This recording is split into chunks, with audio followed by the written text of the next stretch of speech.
dude. You know what?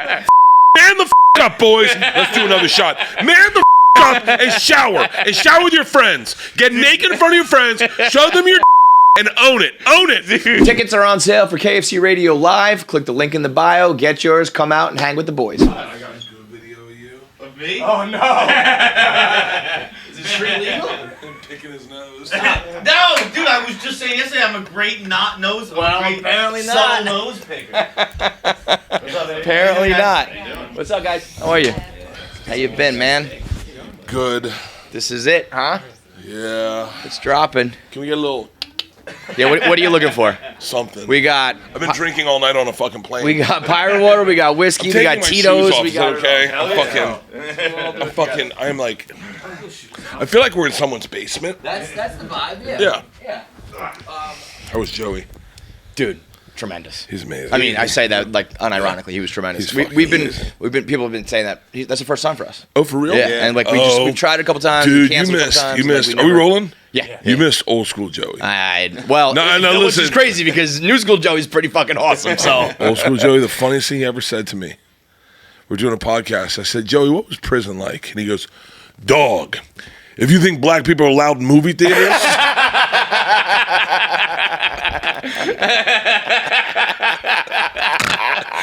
Joey Diaz. So my daughters only know him as their uncle. Yeah, they I'm only sure. know him because he used to come to our house for every Christmas and Easter. for how long now? Their whole childhood. Really? Yeah, So you've been yeah. decades with him. Yeah, the best is so Christmas Eve one year, I'm really drunk and I pass out in my closet and I get up and I'm like, I gotta wake up. It's fucking freezing out, so I go, I'm gonna jump in the pool. So I come out in a Speedo. It's Christmas Eve. Everyone's around the house. Leanto's big party. So I get up, come out in Speedo, I jump in the pool. Fucking Isla comes out, jumps in the pool. Georgia jumps in the pool. All the kids start jumping in the pool. Joey's daughter is maybe 4 at the time. And she runs up to the pool, gets to the edge. She goes, no. And then Joey goes, go for it. She pulls off her pinky ring. She goes, Daddy. Holds it and jumps in the pool. It was What a moment. He was a really great. cool dude. Yeah. When Ari drugged me, I called Joey. I told him. I said that was my favorite story about him. Out of all of the shit he tells, the type of friend to just be like, I'll come over and pop it with you. Be there in 5. Yeah. And then he sat with the sun setting over his shoulders. It was like one of the most I'm high as fuck, right? Yeah. And it's beautiful. The sun's setting over him. He's just telling story after story. No, dog, no one dies on podcasts. He's Not gonna happen. He's like a brother to me, man. Yeah. When we did Fully Loaded, the first night we're all getting the bus. In the bus, it's me, Big J Okerson, Shane Gillis, Mark Norman, Joey Diaz. Christ. I mean, it's just a who's who Yeah. on this bus. And Joey starts handing out mushrooms to everyone. Sure. And then eats a god's amount of mushrooms. Then gets in his bunk. 2 hours later, we just hear, fuck this shit. Pull this bus over. I can't sit in no fucking coffin, cocksucker. Get me the fuck out of here. Ron, pull the bus over. We had to pull the bus over and get him a hotel room. He had to sleep You do a good Joey Diaz. in a coffin. Yes. You do an unbelievable Joey Diaz. Yeah. Well, no, Joey's good. When you spend enough time with him, he's really easy to do. He gave my dad marijuana for the first time. Cheers. I'm off until summer. Are you serious? I'm trying to tighten it up. Look at this. Look how fucking loose I am. I got a movie coming. I got a movie coming out, and I'm the fattest I've ever been. But that fits Are you, this dude? movie. I thought you looked good. You posted it was a workout video or something like that. That's enjoyable. I wanted this. Yeah, bro. Is there alcohol in this? It says 10%, and I'm telling you, it's at least 20. You'll be feeling good after 1. Okay. We've been. It sponsors our tour, and we were in Dallas, and they refused to serve more than 3. Are you serious? They told the staff, do not serve more than 3 of these in like an hour. This doesn't taste like. What do you got there? Sometimes there's a banana. I don't know, my banana mama. Bahama Mama. Yeah. I don't have my glasses on. I'm useless without my glasses. I started a burner account on Twitter, And Too, because Rogan sent me something, and I was like, I want to read it, but I couldn't read it because I don't have. Victoria has all my login for everything. They don't let me on anything. Smart. Yeah, it's really smart. It's really smart. And so, but I wanted to read it, so I was like, and I clicked, and they were like, "Would you like to start an account?" And I was like, "Fuck yeah. Get a burner account. Check out all the people that blocked me." So I didn't have my glasses on, and I'm dyslexic. I thought I got "Oops, I did it again," but instead I got "Oops, I did it Asian." And Wait, then that's your handle? that's my. And then I realized, I realized I misspelled Asian. So it's "Oops, I did it ASEAN." So I had to kill it. Wait, it just assigned to you that, or you? No, I was listening to Britney Spears' song, and I was like, "Oops, I did it again." I thought you were saying we've started playing. We started playing like the New York Times mini crossword, and we've made it kind of competitive here, and. I thought I said the link and it was like sign up and I was like sure, and then it just gave me a name and it was Oreo 55. He goes by Oreo 55. And I was like, oh, that's funny, I'll take that. And everyone else's name is just their name, and mine is Oreo 55, and everyone else does it in like 30 seconds. He's also he's embarrassingly slow, bro. It's a crossword puzzle that's this big. It's like 4 words, and it takes John like 5 minutes to do it every day. It's crazy hard, but it's just like Tommy 30 seconds, Nick 25 seconds, blah blah blah. Oreo 55, 7 minutes. Like I'm just a special needs dog who somehow got his way into the New York Times crossword group. I've given myself every nickname I've ever gotten. You've given yourself every nickname? Yeah. Oh, I had Edward Penis Lips was given to me by my fraternity brothers. That sounds about right. But B-Man, I gave myself the B-Man.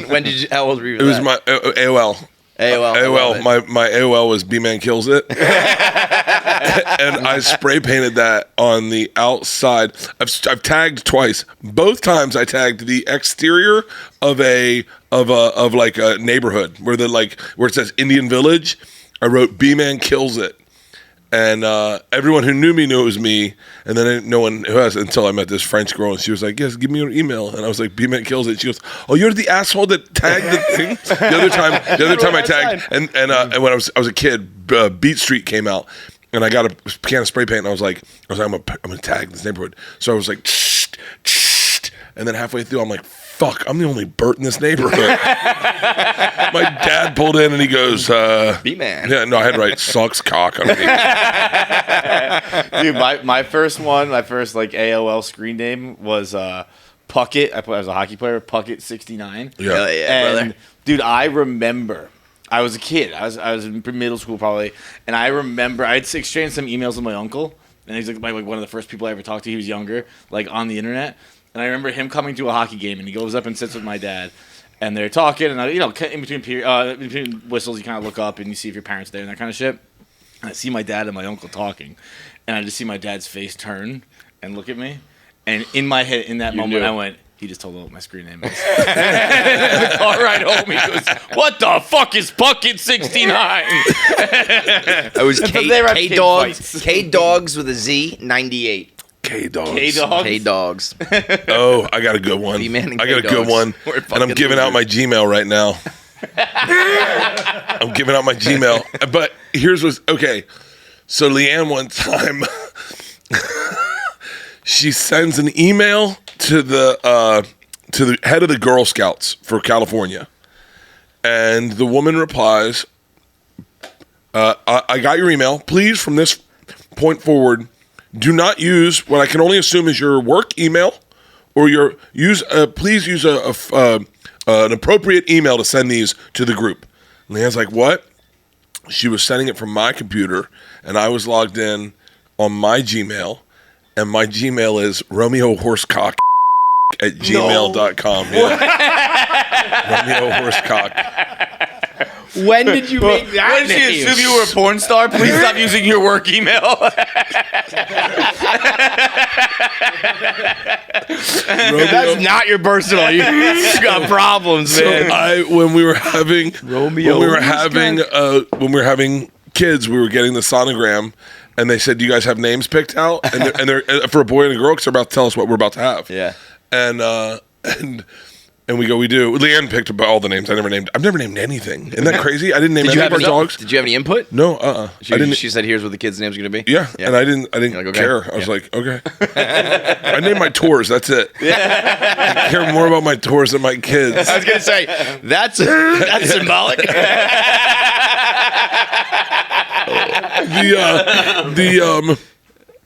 And they go, do you know what you're gonna name? And Leanne goes, if it's a girl, we're gonna name her Georgia. And she goes, and if it's a boy, and I was like, and I was so nervous that we were gonna have a girl, and because I didn't want a girl, I wanted a boy. I fucking really wanted a boy. I was really pissed off when I found out I was having a girl. Like initially, I was like, oh, fuck. Now I'm so glad. I could not be a boy dad. That's like the standard reaction. There's the viral video of Gordon Hayward. Yeah. Like have you ever seen that? No. Gordon Hayward. I think he already had a couple daughters. He had 3 daughters, and like the 4th, and he's like. and they're like, aren't you like thrilled? And he goes, yeah, daddy's always happy. And then he kicks a balloon. He's like, fuck. But it's not even like an angry kick. It's like Affleck shutting the door. He's just like, God, daddy's always happy. Defeated. and that was like days after he signed like a fucking $200 million contract. And it just goes to show that you're still like a regular dude who's like, oh fuck. Yeah, I said I had 2 girls. You know what they call that? Snake eyes. So the lady goes, do you know what you're gonna call if it's a boy? And I was so watching for it's either a hamburger or a hot dog, I think, is how you figure out the sex. And I go, I don't know. What is it? She goes, it's a girl. And I said, ugh.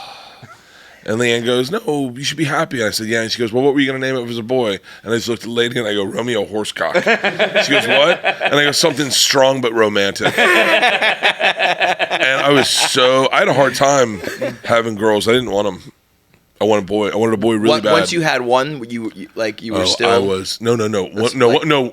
When I had Georgia, Georgia turned me. Like I was like, oh, these little. Well, but there's a lot of things like when they get shit in their pussy, like that's a big fucking like. I didn't want to learn how to do that. Yeah, you got to learn how to get it out. And it's like I was like, ugh, look, bro, dude. See, that's the energy when you're like, and you even just changing them, you're like, dude, this is uncomfortable. When it gets in there, and you gotta. This is a real fucking thing. Yeah, bro, using both hands. You gotta get it out. You gotta like kind of floss it almost. The first time I changed Georgia, I wiped up. Not the same way you guys do. There's shit in her pussy. Clean out kids' pussy. I haven't been there in a long time. I haven't cleaned shit out of a pussy in I would hope not. In probably 16 years. I haven't. But I'll be back. When Leanne gets old, I'll be cleaning shit out of pussies again. Dude, I remember one day, Shay was probably like 18 months. We started her in dance class like so early, so she was a baby. Yeah. And she's in like a leotard and a dance tutu, the whole getup. It's spandexy and all that. And I was taking her off to change her, and I like did something wrong, and so I couldn't get the fucking leotard off, and it ends up like snapping and like slingshotting shit. Yeah. Like phew, like flying all over the place. It was a scene. I was like it was fucking everywhere. That's what they called Child Protective Services on me. Really? I told that story on Twitter, like on a thread. I was like, let me tell you a tale of like a new dad trying to change a diaper. And there was nothing bad other than like I was failing at changing the diaper. Yeah. And I got a call. I had Child Protective Services called on me by some anonymous fucking whatever. I'm gonna blow you out of the water right now. Okay. So Leanne, I don't know why Leanne wasn't on the plane. Oh, you were on a plane alone? Flying with the girls back from Tampa to LA. By ourselves. How old are they? I'm gonna say 4 and 2. Holy shit! I'm gonna say 4 and 2. We get on the plane, and I got everything organized. Girls are in their pajamas or like their little nightgowns. Yep. Their fucking Princess and the Frog nightgowns or whatever. Yeah. God, I haven't talked about this shit in so fucking long. And I get them iPads. Yep. I got them headsets, noise reduction headsets. Yep. I got my noise reduction headsets, which are custom in-ear monitors, so I don't hear a fucking thing. I get them sit down, comes through. Can I get a cocktail? Double Jack on the rocks. Lady gives me one, another double Jack on the rocks. I'm smooth. I'm cruising. I'm laying there with my eyes closed listening to Radiohead. and a woman taps me on the shoulder and across the row, and I look over, and she's talking, and I pull one ear out, and I can hear her barely. She goes, "Your daughters?" And I went, "Yes, they are my daughters." And I put it back in. She taps me again. I tap it in. She goes, "Your daughters?" I said, "Yes, those are both my daughters." As I put it in, she goes, "No, no, no, no, no, no. Your daughters need you." And I went, "Huh?" I take this ear out, and at the top of her lungs, George is yelling, "I threw up in my vagina! I threw up in my vagina!" She's everyone around the plane is watching this. She had thrown up, and it landed in her vagina. And I'm like, "Fucking, she threw up in her vagina! Someone fucking help this kid!"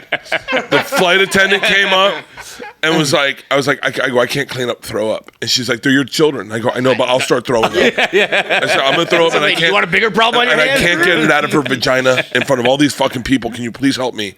Another flight attendant, hot as fuck too, came over and was like, "I got this." Took both the girls, cleaned them up. She brought me another drink. It's a hell of a flight attendant. Georgia flew home in my sweatshirt. I had a gray sweatshirt that I always flew with. Georgia flew home in my sweatshirt, no underwear, no clothes. I remember on the walk out, we're walking out of the airport, and I'm like a mess. And she goes, "I have to poop." And I was like, "What?" She goes, "I have to poop." I said, "What do you mean you have to poop?" She goes, "I have to poop. I have chili bumps." I go, "Fucking chili bumps? What the fuck are you talking about, chili bumps?" She goes, "Daddy, Mommy says when you have chili bumps, you gotta poop." I go, "Baby, that's not how it works. You gotta poop when you feel it coming out of your asshole." She's like, "Daddy, I know when I have to poop." And I was like, "Oh, fuck. Okay." So then, now I got everyone in the fucking handicap stall in the men's room. I put her on, and she poops. Chili like, bumps. perfect. And I go, and she goes, "I told you, I had chili bumps." The next week, I'm flying to Washington, D.C. I'm walking through the airport, and I get chili bumps. And I go, "I wonder if I have to shit." I walk into the toilet, and I just shit. I go, "How have I been doing it all these fucking years?" Dude, and then I threw up in a lady's vagina on the plane.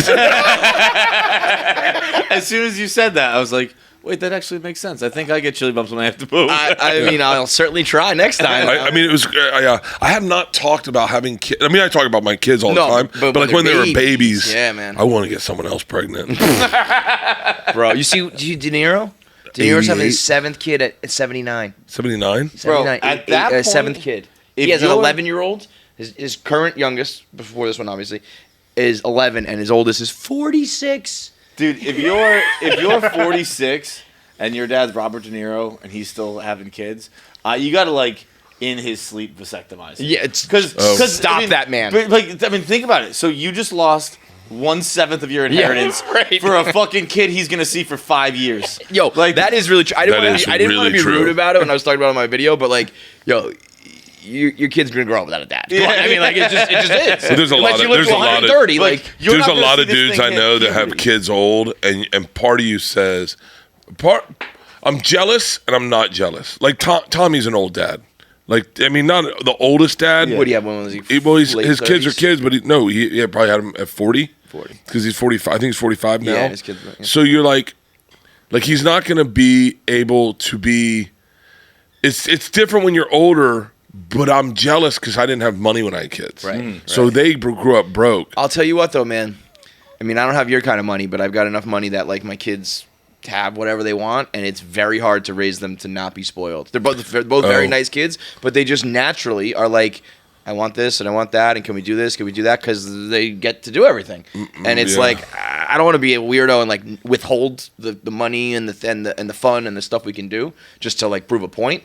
But part of me is like, I don't know, maybe I should make you rough it for a couple years before we enjoy all the fun shit. We were very lucky to be broke most of their lives. Yeah. Because they're very grounded and they don't want to look like rich kids. Right. Although they are and they don't know it. Like they do things. Well, sure. I mean, like they're still when Georgia turned 16, I said, I'm gonna give you my BMW 5 Series. Because it was we could buy it out for $30,000. We had leased it for 4 years. We could buy it for $30,000. It's a great car. We barely drove it. It's a fucking awesome car. She goes, I don't want it. And I said, what? She goes, I'm gonna fucking pull into school looking in a 5 Series, Dad. I'm gonna look like a spoiled rich kid. And I said, well, but it's actually a good deal, and it's a car I don't mind driving. So that we have an extra car, it's she goes, no, I want an Explorer. I said, those are $52,000. I was gonna say that's not. And she said, yeah, but that way I won't look like a rich kid. I said, so you want me to spend an extra $26,000 so you don't look like a fucking rich kid? By the way, the logic is mind-boggling. The tuition at your school costs more than most colleges. Yeah, so. for real. Right. Oh, and Isla sent me a picture of her car from a. She goes, first of all, Isla's never gonna fucking drive. She will never drive a fucking car. Why not? I don't think anyone's failed these driver license tests. She gave up and said, well, I want a motorcycle now. I go, baby, you still got to take the driver's license test. She's like, fuck. I mean, she sent me a picture of a car. She goes, if you buy me this car, I'll really study hard for the test. It was from an Instagram site called Vintage Broncos. They're $225,000. Like the OG Broncos are awesome. I go, oh, you like that car? Let me send you some Rolexes. The car OJ literally drove away in. Yeah. White Bronco. That is hilarious, man. Dude, I had sex with Leanne the other day. That was that. I really enjoy these Miami wigs. Miami wigs. You read? You really? See if that helps. That enough for you? No, that's not even remotely. Not even close. Which one? Blue lenses? These are like barely. Miami Vice. Oh, Miami Vice. They're all like, the tropical drinks. Miami Vice, Bahama Mama, Margarita, and Sex on the Beach. Yeah, you guys sent me a pirate's chest. Yeah. And so I was going to go open it on camera, and Leanne's already opened it. She opens it and rips it. What's up here? And I go, baby, that's not for you to open. That's for me to open. She goes, well, it's right here. I had sex with Leanne the other day. And then we fucked. We had great. We had like legit Good sex. dude. I mean, How often do you have good sex? okay. I would say, And I don't mean I would say every time. But there's a thing I have. Where so I'm really into treats. Premature ejaculate. No. Oh, yeah, I'm quick anyway. But I'm really into treats. So like I look forward to treats, and so that's how I build my business. Really, is that if I work hard, I get treats. Right. Sex is a treat. I would sometimes, I had to learn. I talked about this in therapy. I would start having sex, and I get bummed out because I knew I wouldn't have it again for a while. The second it started, I was like, so this is the treat. Yeah. Really So enjoy it, it's because ending I'm not anyway. getting it for another week. Right. And so I get through that. Some fucking psychological shit right It is, there. In the fucking middle of sex, crazy. worrying that you're not going to have sex again soon. That's And when I had orgasm, so like my purest orgasm is when I have it, my brain says wild shit. Like salon selectives. And I'm like, what? Like salon selectives, rope horses, and I'm like, huh? like Scott Zolak calling a touchdown. Scott Bale, just fucking crazy, Joe Ponies. Where's the beef? Shovel horse dicks. It says wild shit, right? But when I was having, this is really intense.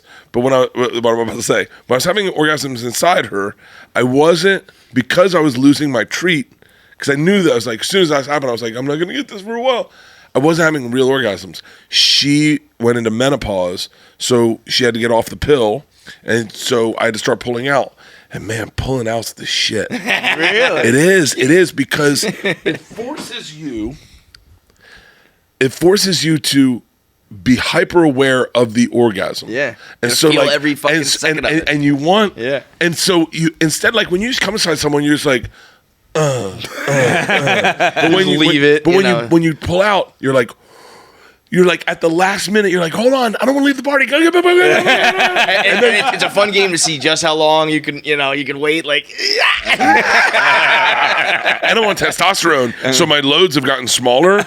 Yeah, I used to be like bluka bluka bluka. Now I'm like, is that because they're more frequent or something? no, I don't know. My dick's hard all the time. Yeah, that's what I would worry about testosterone. I'm like, I don't need that. I don't need any more of that. I need less I of love that. it. Oh, so. I love it. I love it so much. What, you love being hard all the time? harder Shooting or gear, less hard? dude. Everything about steroids, I love it. Yeah. I love it. I love it. Even, like, so you're just like horned up all the time? My dick was hard on the plane. Yeah, see, Oh, but, yeah. Like, on the plane, you just rock deal with it, hard. or you go jerk off. No, I just enjoy the fact that I have a hard dick. It's hard so much right now, like that I'm like it's like a problem. That's why Leanna and I had sex the other night and it was awesome. Here's the funny part of it is that after I have my orgasm, she just goes right into business and hops off and then goes 1, 2, 3, 4, 5. I go, what are you doing? She goes, I'm counting the months since I had my last period. 1, 2, 3, 4, 5. And I was like, the fuck, like, dude, have a moment with me or something. You don't have that once you're done. You're done. See, I'm like Leanne, where I'm. Once you're done, you're like back on to- your phone. It's not even on my phone, but it's like Your brain is. I am like the stereotypical guy in a movie where it's like, oh man, how you gonna lay on top of me? Like I don't want to lay. Like it's not that I don't like you. It's like I'm not a touch guy anyway. Like I don't like to be touched. Oh, I love being touched. I love being Hell yeah, touched. he's been molested. The normal people like when people touch me, I point it out. Like it's keep doing that? creepy. Like no, like I was supposed to do Jimmy Kimmel for the writer's strike, but I went in to do a bit with Guillermo and the lady did my beard and then started rubbing my face, and I was like, and I said to her, I haven't been touched in a while. And she was like, well, 'cause I was on tour, I think, so wherever I was. And she was like, okay, is this okay that I touch you? I go, no, please. I really feels good. She was like, oh, yeah, I'm a toucher. And she just started rubbing my face. And I was like, oh, my motherfucker. I was like, because if you don't get touched a lot, like if you're not, like it's cool because not everyone likes being touched, you know? Yeah. Like, but, you know, some people go, I'm a hugger. Yeah. And then I like being touched, but no one touches anyone anymore. Yeah. Like it used to be back in the day.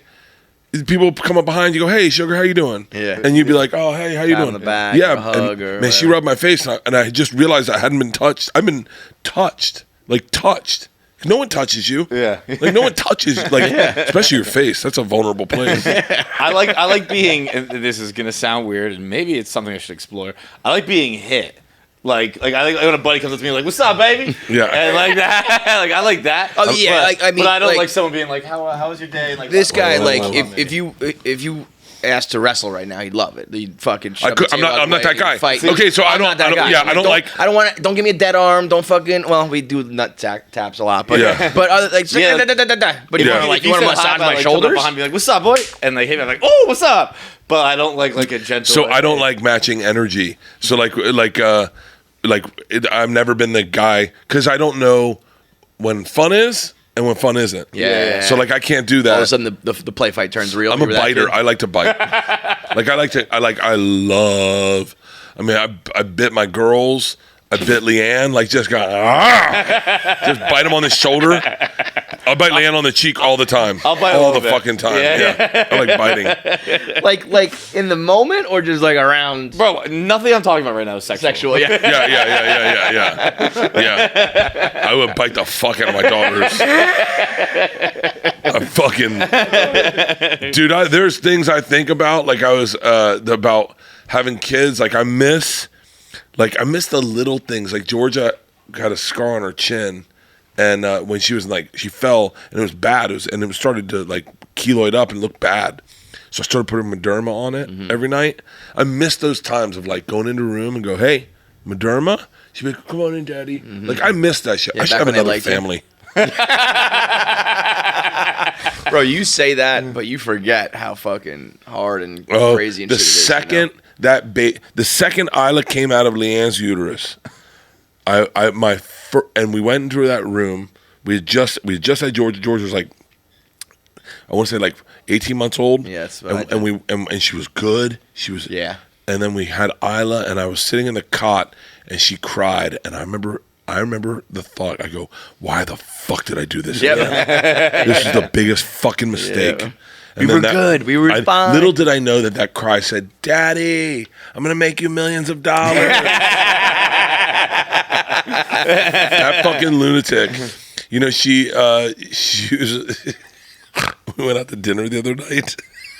She's getting older, so like her sense of humor is changing, but it's very direct and very like And she's in therapy, and I go, I want to talk to your therapist. She goes, oh, she would love to talk to you. You walk in, she just pulls out a file. She went to therapy one time in the pandemic. Leanne put all of us in therapy. We're all in therapy, right? So one time during the pandemic, I took her to therapy, and it was during the pandemic, and I was like, oh, I'm not gonna fucking go home. I'm just gonna sit here. So I took my shirt off, I lit a cigar, and I sat on the hood of my car smoking a cigar in the parking lot. Isla walks into therapy, and her therapist is looking out the window, looking at me, going, "Look at this lunatic out here." And Isla goes, "That's my dad. Let's start there." I was gonna say, if the therapist needs any sort of proof for the stories, or whatever, look out the window. We were at dinner at Vitello's the other night, and she was asking me about my buddy Croy, who killed himself, and I was telling her this great story about when we became friends. I was best friends with his brother, and the day I really met him, he was in 7th grade, I was in 9th grade. We were all surfing, and it was a really poignant story about his spirit, his soul, and who he was. And I started crying. We're at dinner. I started crying as I told her the story, and she leans in and she goes, "Oh, big guy, pull that shit together. They're going to think I'm breaking up with you." Just me and her. I would be so proud in that moment. I was like, that's a good fucking joke. That's fucking funny. Yeah, I got it. I got you. That is the best. I'm very much like that, where I'm exceptionally sympathetic and empathetic when people are like going through a hard time, but I'm the worst person to, because I'm like, I just want to make a joke about this. Yeah. Like, I don't know what serious, else. What else do you want me to do? I can say I'm sorry. I feel like a joke helps so much more than being like, I'm sorry. That's right. This is the funniest thing she's ever said in my life, and now it doesn't work well. We put down our dog, right? It's a long story. I'm gonna try to clean it up, make it short. I didn't cry the whole time until we had to take her take her out to the dude's fucking Jeep, and the guy put his hand in shit in Priscilla's shit, and he was like, "Your dog shit," and I went to pet her, and I went, "It's okay, baby," and then I guess we'll kill her over and then I was like, and then I realized she was dead, and I started crying. Leanne's like, tells the girls, "Go help your dad." So I'm crying. We're carrying Priscilla to this guy's Jeep. We put her in the back of the Jeep, and I'm sobbing, crying. I'm saying all the things you get to say to your dog once your dog passes. I don't know, just clean it up, like all the little nicknames, give her all her little nicknames, and tell her all the jokes. I'm telling you none of the story that is good. Okay, I'm just telling you the funny part. I'm crying so hard, and everyone's watching me, and it's gone on a little too long. And now it's getting embarrassing. Yeah, and Ida comes up and puts her hand on my back and says, "Hey, big guy, let's go inside." And then to seal the deal, to get me out of there, she looks at the woman and the guy that just put Priscilla down and goes, "If she wakes up, you'll call us, right?"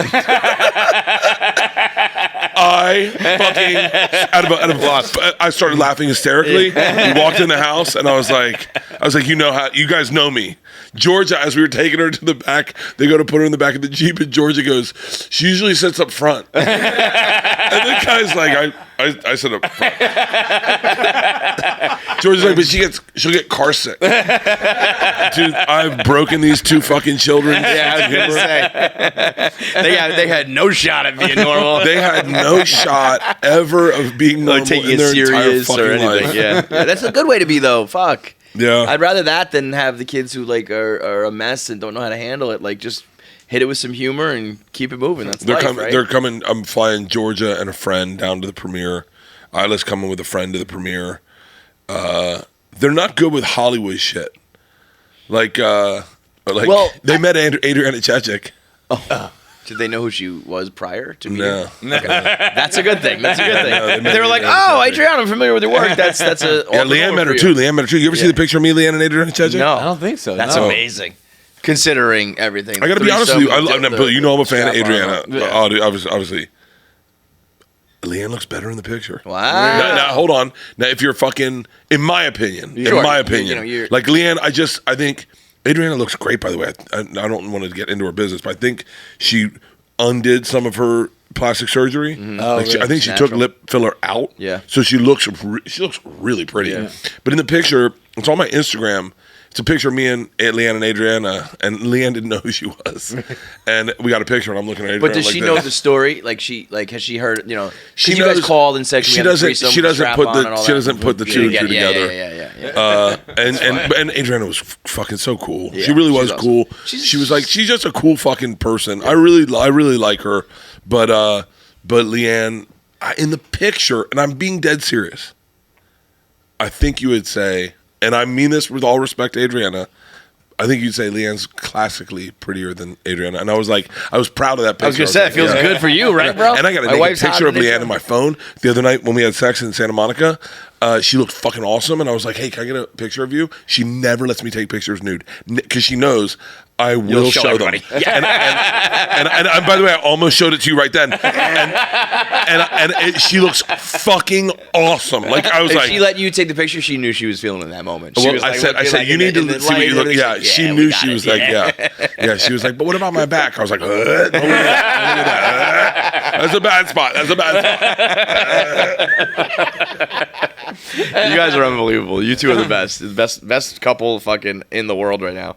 You, I mean, this is it, big man. This is this movie.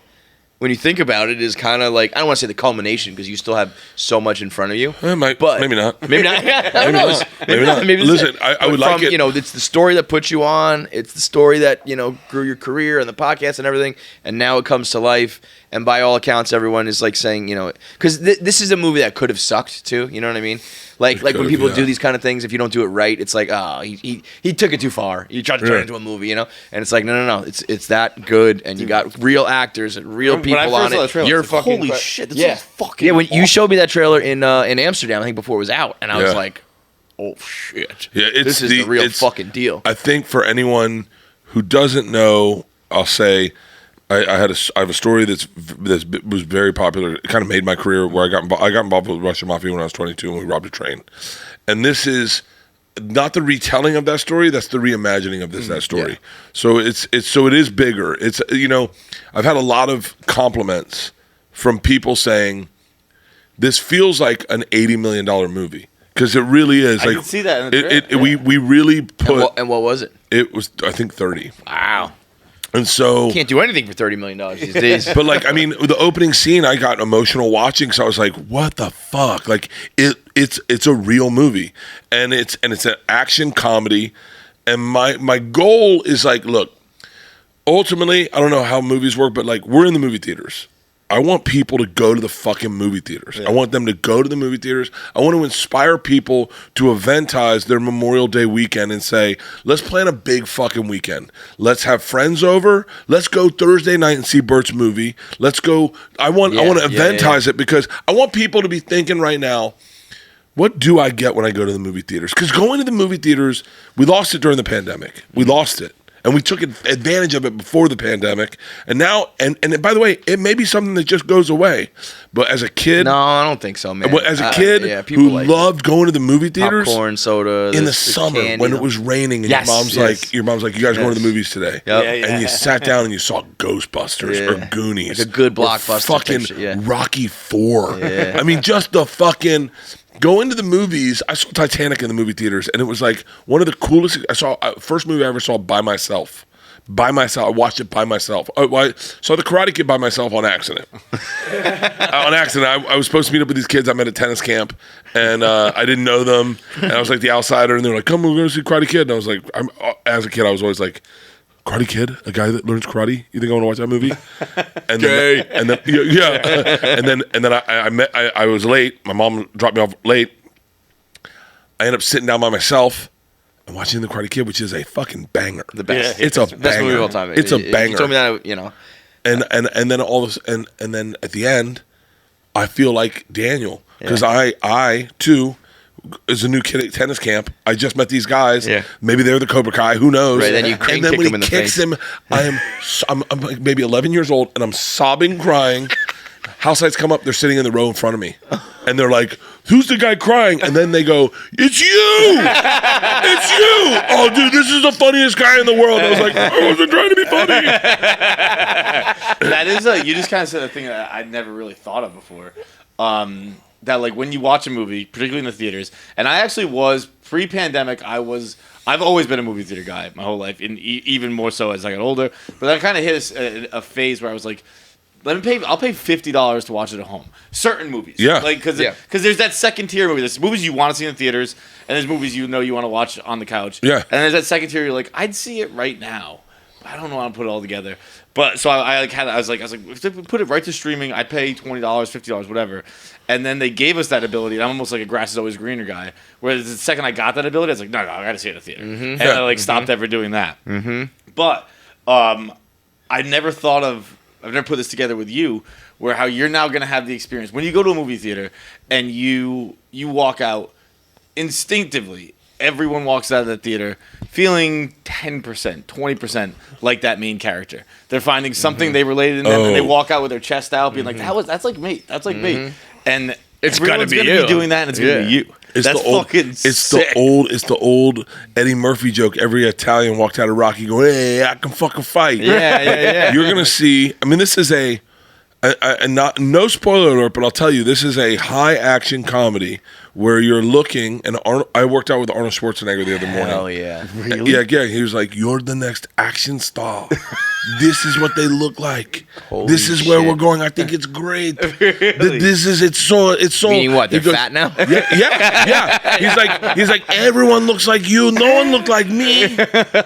You're attainable. Everyone can be you. It's great. We worked out. We did shoulders, and he's like, I love this body. You need to get a cast made and a mold made of this body and make a statue. So in 50 years, you can look at this body and go, that was me. No way, dude. That's unbelievable. It was the coolest fucking That's like morning. a bucket list. How did that happen? How did you get linked up with Arnold? My fucking wife.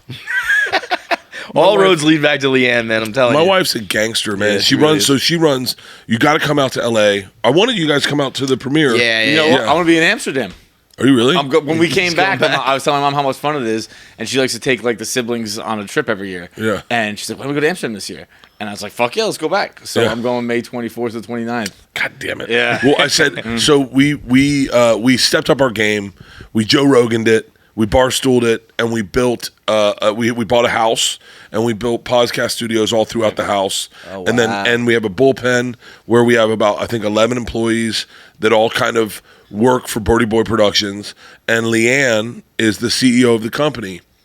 And man, when you have someone that gives a fuck about things, it's the hardest tangible to find is because no one needs to give a fuck. It's so easy to not give a fuck. Right. But when you have someone who gives a fuck, and we have like 11 people who give a fuck ultimately about me, which is insane. They just care. And Leanne one day goes, "Hey, Fortune's in a new TV show with Arnold Schwarzenegger. Coming out on Netflix. Hey, it drops the same day as Bert. I wonder if they're doing promo for it. Let me call Fortune. Let me see if I can go do something with Fortune and Bert and Arnold." And so Leanne just called Fortune. Fortune's like, I was talking to Arnold about Bert. I'll give you his guy's number. They called Daniel. They sent some things over. One of the ones was me talking about shooting steroids and what Arnold was shooting, and we're just talking shit about Arnold, me and Tom, and I was like, he'll never fucking see this. And then he's watching, he's like, I like this guy. and then he goes, and then he watches the Kool-Aid clip, and then he watches. And then he sees a clip of my calves, and he goes, I like his calves. He's got great deltoids. I want to work out with him. And then they're like, great. And then you meet Arnold. And it's like, it's just someone giving a fuck. Yeah. And like, I have 11, they're all women, but I have 11 women that live that work out of this house and so they just called him and set it up. And then next thing you know, I'm at Gold's Gym in Venice Beach working out with Arnold. If you're even remotely close to either of our generations, any age group, Arnold is like, I would, So I'll tell you right now. I hope this doesn't sound cunty, but I just want you to don't look at the other side of the fence. Just look at me on this. I want to bring back the fun in Hollywood. So like Hollywood, everyone left. I love Joe, I love Tom, but they left. They turned their back on Hollywood and they went to Austin. They won Austin. Let them live in Austin. That's totally cool. I live in Hollywood. I love Hollywood. I want to fucking bring the fun back in Hollywood. I want to put the days where people rode down the red carpet in a fucking Harley, smoking a cigar, and then playing the harmonica. Like the fun. When you watch Arnold Schwarzenegger be Arnold Schwarzenegger, it's inspiring. There's a lot of reluctant celebrities, right? Now, I've never been like a celebrity, like a celebrity, but like there's a lot of reluctant celebrities who like, I'm an actor, I put in the work. You know that? Fuck No, that. be a star. I want to be a star. fucking- I want to be a star. I want to be fucking Hollywood fun. Did you see what Bert did last night? He got on top of the bar, ripped his shirt off, and took his Yeah. shit in a pizza box. Like, I want those old school stories were fun. Jack Nicholson snorting coke and getting on the fucking Lakers. That like You can't. I mean, it's just you used to be able to. I but now- don't care. Well, that's the But yeah, thing. I'll But fucking you do it. You can. Yeah. I got a clean Like- conscience. I got a clean conscience. Yeah. I don't cheat on my wife. Right, that's the thing. I don't do coke. The problem is you need people who don't care or don't have skeletons in their closet. You know what I mean? I mean, I got skeletons, but not but bad ones. nothing bad, you know what I Like mean? nothing. I've never hurt anyone. Right. I just say reckless shit. Yeah. You know, like I just say reckless We're shit. dumb. I'm We're a dumb fucking people. moron. Yeah, but I'm a like, fucking moron. I'm a good guy. Yeah, but I don't have ill intentions towards you might anyone. be able to lead that charge a little bit though, because most people are good, and there are a few scumbags who it's like, yeah, if I were you, I would stay off camera. I wouldn't draw attention to myself. I wouldn't do. I know dudes who like hide themselves because right because they're like, I don't. If Yeah. if you look into this, then you find this and that and the other thing. But if someone like you is like, yo, man, like, why don't we have a little fun at this red carpet? We're both good guys. Who cares what the world says about us? Who cares what the headlines said say? they Who go- cares? Blah blah blah. And then 2 do it, and then 3 do it, and 4. They go, do you want to do the red carpet? Do a premiere party? And I went, are you fucking serious? Now here's the thing, like a lot of people would shy away from like a red carpet experience. You know, 'cause it is weird. It's awkward. Sure. Met Gala type shit. Yeah. But I go, fuck yeah, I want to premiere. I worked hard on this movie. I've worked hard my life. Hollywood is built around that. That was when we were kids. That's what you thought Hollywood was. The Yeah. and then walking out of a limo and Yep. that shit. Now, dude, you look at like a guy like Dave Chappelle, right? He's done that his way in a big fucking way. You look at like Dave Chappelle.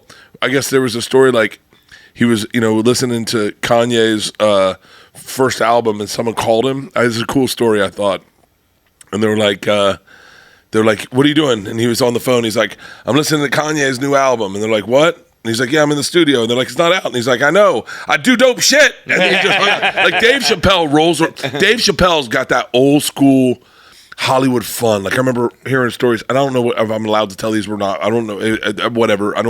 I forget what I've been are secrets or not secrets. Remember one time he like rolled up to the store and he grabbed Rogan and he was like, hey, you want to come to a party with me? And Rogan's like, sure. And then Rogan's like, all of a sudden, 15 minutes later, he's talking to Lenny Kravitz, and it's like this huge Hollywood party. That Live that life. That why not? Like Yeah. I'm You got the fucking shot. You know. yeah. Like, And some people but I couldn't. need. This is what I want. I'm being serious. I want to be a fucking total sellout.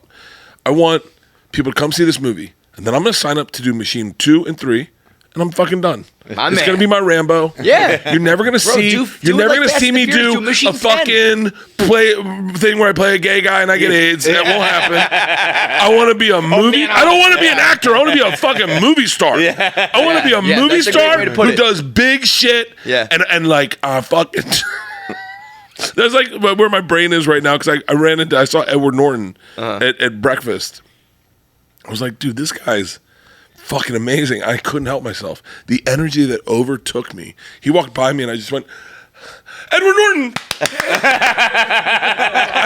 It's so fun. Why deny it? Why deny it? I'm Look, geeking out. I go to the I'm middle of the country starstruck. and I'm big in the middle of the country Yeah. and people see me. That's cool, man. Yeah, That's cool. I hate when people are like, "I don't get starstruck." I'm like, why not? Why? Yeah. You Then what the should. fuck? Then what the fuck are you here for? Right, yeah. What the fuck? I just Right. ran into Ryan Leaf. I just ran into Ryan fucking Leaf, yeah.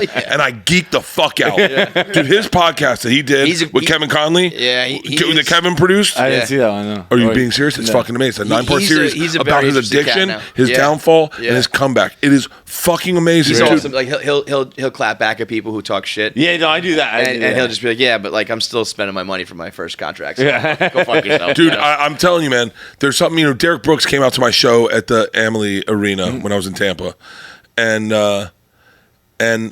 I just sat there and I thought, I watched you play so much. I met Stylebender in New Zealand. I ran into Stylebender. He came out to my show, and I was like, I'm sitting with the middleweight champion of the world. Like, let that sink in. This guy's the best. One of him. There's maybe a couple of him in the world. And I'm sure there's dudes that are like, man, good to meet you. Nah, I met that guy. I didn't give a fuck. Yeah. Why would you not give a fuck? Why would you not give a fuck? Soak that moment in. Dude, enjoy that moment. Yeah. I ended the night with me, and only you guys will attest that you know this is true. I have video. I'm sure I have video of it. Me and Stylebender challenged the whole bar to a fight. We stood up, took our shirts off. Oh, that's and he's like, sick. He's like, I'll kill every motherfucker in here for this guy. I go, I thought we were doing a Steve Harvey bit. Yeah. I mean, that's serious. Steve Harvey said that about his wife Marjorie. So I was like, put my name on God. I'll kill every motherfucker in here. And I started going table to table. Say you want some. Stylebender's behind me, right? Say you want some. And then a couple tables were like pretty big, so I went over to the women's tables. And I was like, you want? I know I have video of this. I know I have videos. And then I bought everyone in the bar a shot. I bought everyone in the bar a shot, and then Stylebender and I went table to table and took shots. We would probably make 20 shots. We did shots with everyone, but that's old school fun Hollywood. Yeah, that's nuts. Like there's not one person in that room that isn't going to remember that night, story. They're gonna be telling you ready for this? Me, Stylebender, and Jared Hess, the director of Napoleon Dynamite, did shots with everyone in the fucking bar. I would go to a table and go, "Do you know who I am?" I would. Do you know who I am? They go, "No." I go, "My name is Bert Kreischer. Google me right now. This is the middleweight champion of the world. He directed fucking Napoleon Dynamite. Let's fucking go! Yeah. Let's do a shot. We're all important. Let's do a shot. The curse of McGillicuddy is a real thing. You guys have not won a championship since then, right? Since what? Since he grew up and turned us down for the. No, there was one. Which one? Oh, I don't know about turning us down like that, but he's an adult in one. Yeah, but once we tried to do the documentary. Yes, with him, yes, and he said no, and he almost had demands, and I was like, mark my words, McGillicuddy, you got too big for your britches, and Boston hasn't won since. The Bruins are now out. The Celtics are on the verge. I would not be placing bets on Boston sports until that kid makes things right. So you want to make some money, you can hop on the Barstool Sportsbook and fade McGillicuddy until he finally does something to make amends. Whether you win or lose, though, at the Barstool Sportsbook, when you place your first bet and you use promo code KFC, you can get up to $1,000 in bonus cash. So you don't even have to win your bet. You just have to place the bet. Use promo code KFC, and you can get up to $1,000 bonus cash on that first bet. If you hit it, great. If you don't, you win the bonus money. So whether it's betting on the Heat right now, who seem to be unstoppable, whether you're betting on the big man Jokic, whether you're betting on the Panthers, who are still rolling in the NHL, or whether you're betting on the Mets because they're back, baby. Use the Barstool Sportsbook. Download the app or go to the website today. Use promo code KFC. Get up to $1,000 in bonus cash, whether your bet hits or misses. Please use responsibly. Terms apply. Must be 21 or older. If you've got a gambling problem, call 1-800-GAMBLER. But that's what, those are the nights, dude, when I moved to New York, my first night here, I ran into David Lee Roth, Harvey Keitel, and Abel Ferrara. At Mary Lou's on 13th. That's the fucking, because no one, and everyone's like, no. Don't show me. David Lee Roth was like, let me buy you a drink. I understand these people, though. It's like that. You're just gonna make my life harder. It's gonna make my life. Fuck it. Dude, if I was Pete Davidson, I'd have my dick pics on fucking. Oh my god! If I was Pete Davidson, I would have a whole. I would Kim Kardashian. I would put out another sex tape with Kim. There was an era of probably early 2010s where everyone was scared of the nudes leaking. And now we should just all fucking. We've hit a situation where I'm like, someone fucking do it, please. I'll leak my nudes to promote the movie. Why wouldn't I? Why wouldn't I? We'll do it on Barstool. Barstool will leak Bert Kreischer's nudes. I'm gonna text them to you privately. You want me to leak your nudes? Yep. Consent? I can leak your nudes? Yes. Done. Let's go. I'm so in. This is so good for all of us. This is good for all of us. That way I don't leak them, you leak them, but you gotta leak them. And I'll just be like, go see the machine. You gotta leak them. You gotta leak them cool, like you guys are when you guys are off camera. Here's how I want you to leak them. Someone is in your green room where the feed's here, but the audio's off, and you hit Feitelberg, you're like, oh, look at this. And then you show it to the room, but it's me naked, and that's how they get leaked. Old school Andrew Weiner days when the dude just started fucking Breitling, whatever. Actually, Kid Cudi. Kid Cudi's fucking awesome. He's awesome. Everything he does is so fucking cool. Kid Cudi's fucking awesome. Yeah. And he's so awesome. And I'd like to almost steal his move before you had your idea. Steal a move he wants to do for this. He sent out a tweet very recently where he's like, yo, I'm trying to leak my next album. And he was like, but I want to leak it old school. He's like, I want to just give it to a fan. And then he's like, put it out. He's like, no, you don't put it out. That's brilliant. You give it to your friends. And then they give it to their friends. And it just goes that way. You know that's how that's how this movie started, right? No. The whole fucking thing. I mean, I know you know this. I know I've told you this to you. I've told this to fucking everyone. I tell the same fucking 9 stories every fucking podcast. It works, bro. And so, but the movie was sitting on a shelf. It was sitting on a shelf. They didn't want to touch it because of the Ukraine and Russian war. No one wanted to touch it. Yeah. And I went on Rogan, and I texted a couple people. I said, I'm going to leak the teaser on Rogan. And they were like, huh? And I was like, I go hypothetically asking, how much trouble will I get in? Well, will you sue me for $30 million if I leak the teaser on Rogan? I remember one of the people, I won't say her name. She was like, hypothetically, I didn't get this text. and then I leaked it. I got in trouble. I definitely got in trouble because teasers and trailers are supposed to go through a commission. Sure. Yeah, you can't just show them. So, I actually remember the first teaser. It didn't have a rating, before. It didn't have anything. It was we just sent it to each other. Yeah. Like, what do you think? And I was like, I like it. I'm gonna put it on Rogan, and it got 12 million views on Rogan. It got 12 million views on Rogan. Secret time. I'm not sure if I'm giving you a little insight on Rogan's business. In 24 hours, Rogan got 12 million views on it. Dude. Shared that info, and then they were like, "Let's do the movie." Go. Yeah. And then I gives a fuck about a war. We're gonna make so much money. Fucking let's go. $30 million budget. You're gonna make so much money. So I said, someone said to me, "What do you want to make on the machine opening weekend?" And I was unaware what movies make. I just didn't know. Yeah. So I said 152 million is my goal. Was that Avengers? It's Avengers. Avengers made 130. We might have to lower it a little bit, but not much, bro. No. Hear me. Listen to me. If you love Barstool as much as I love Barstool, and you've been a fan as long as I have, back in the day, Saturday for the boys, if you're a fucking fan, then you'll appreciate what a fan is. You love these guys. You love the people that come on these shows. When they win, you win. That's the truth. We all rock the gear. I wore fucking Barstool. I had a Barstool sweatshirt on before I started working out with Arnold, and they made me take it off because there's a Nike logo. Motherfucker. There's a fucking Nike logo on it. Support this movie. Let me make $152 million and then watch me fucking go out in a blaze of glory. Yes. See, that's the thing is I think also part of the problem is there's almost a negative view of celebrities where people don't want to support or oh, they're rich or they don't like their politics or whatever. You deserve every fucking dime. Dude. And I hope it's so much because you've done, and we're not curing cancer and all that shit, we know, right? But as far as this industry goes, you work so fucking much away from your family, so much entertainment. You say yes to everything, movies, podcasts, TV shows.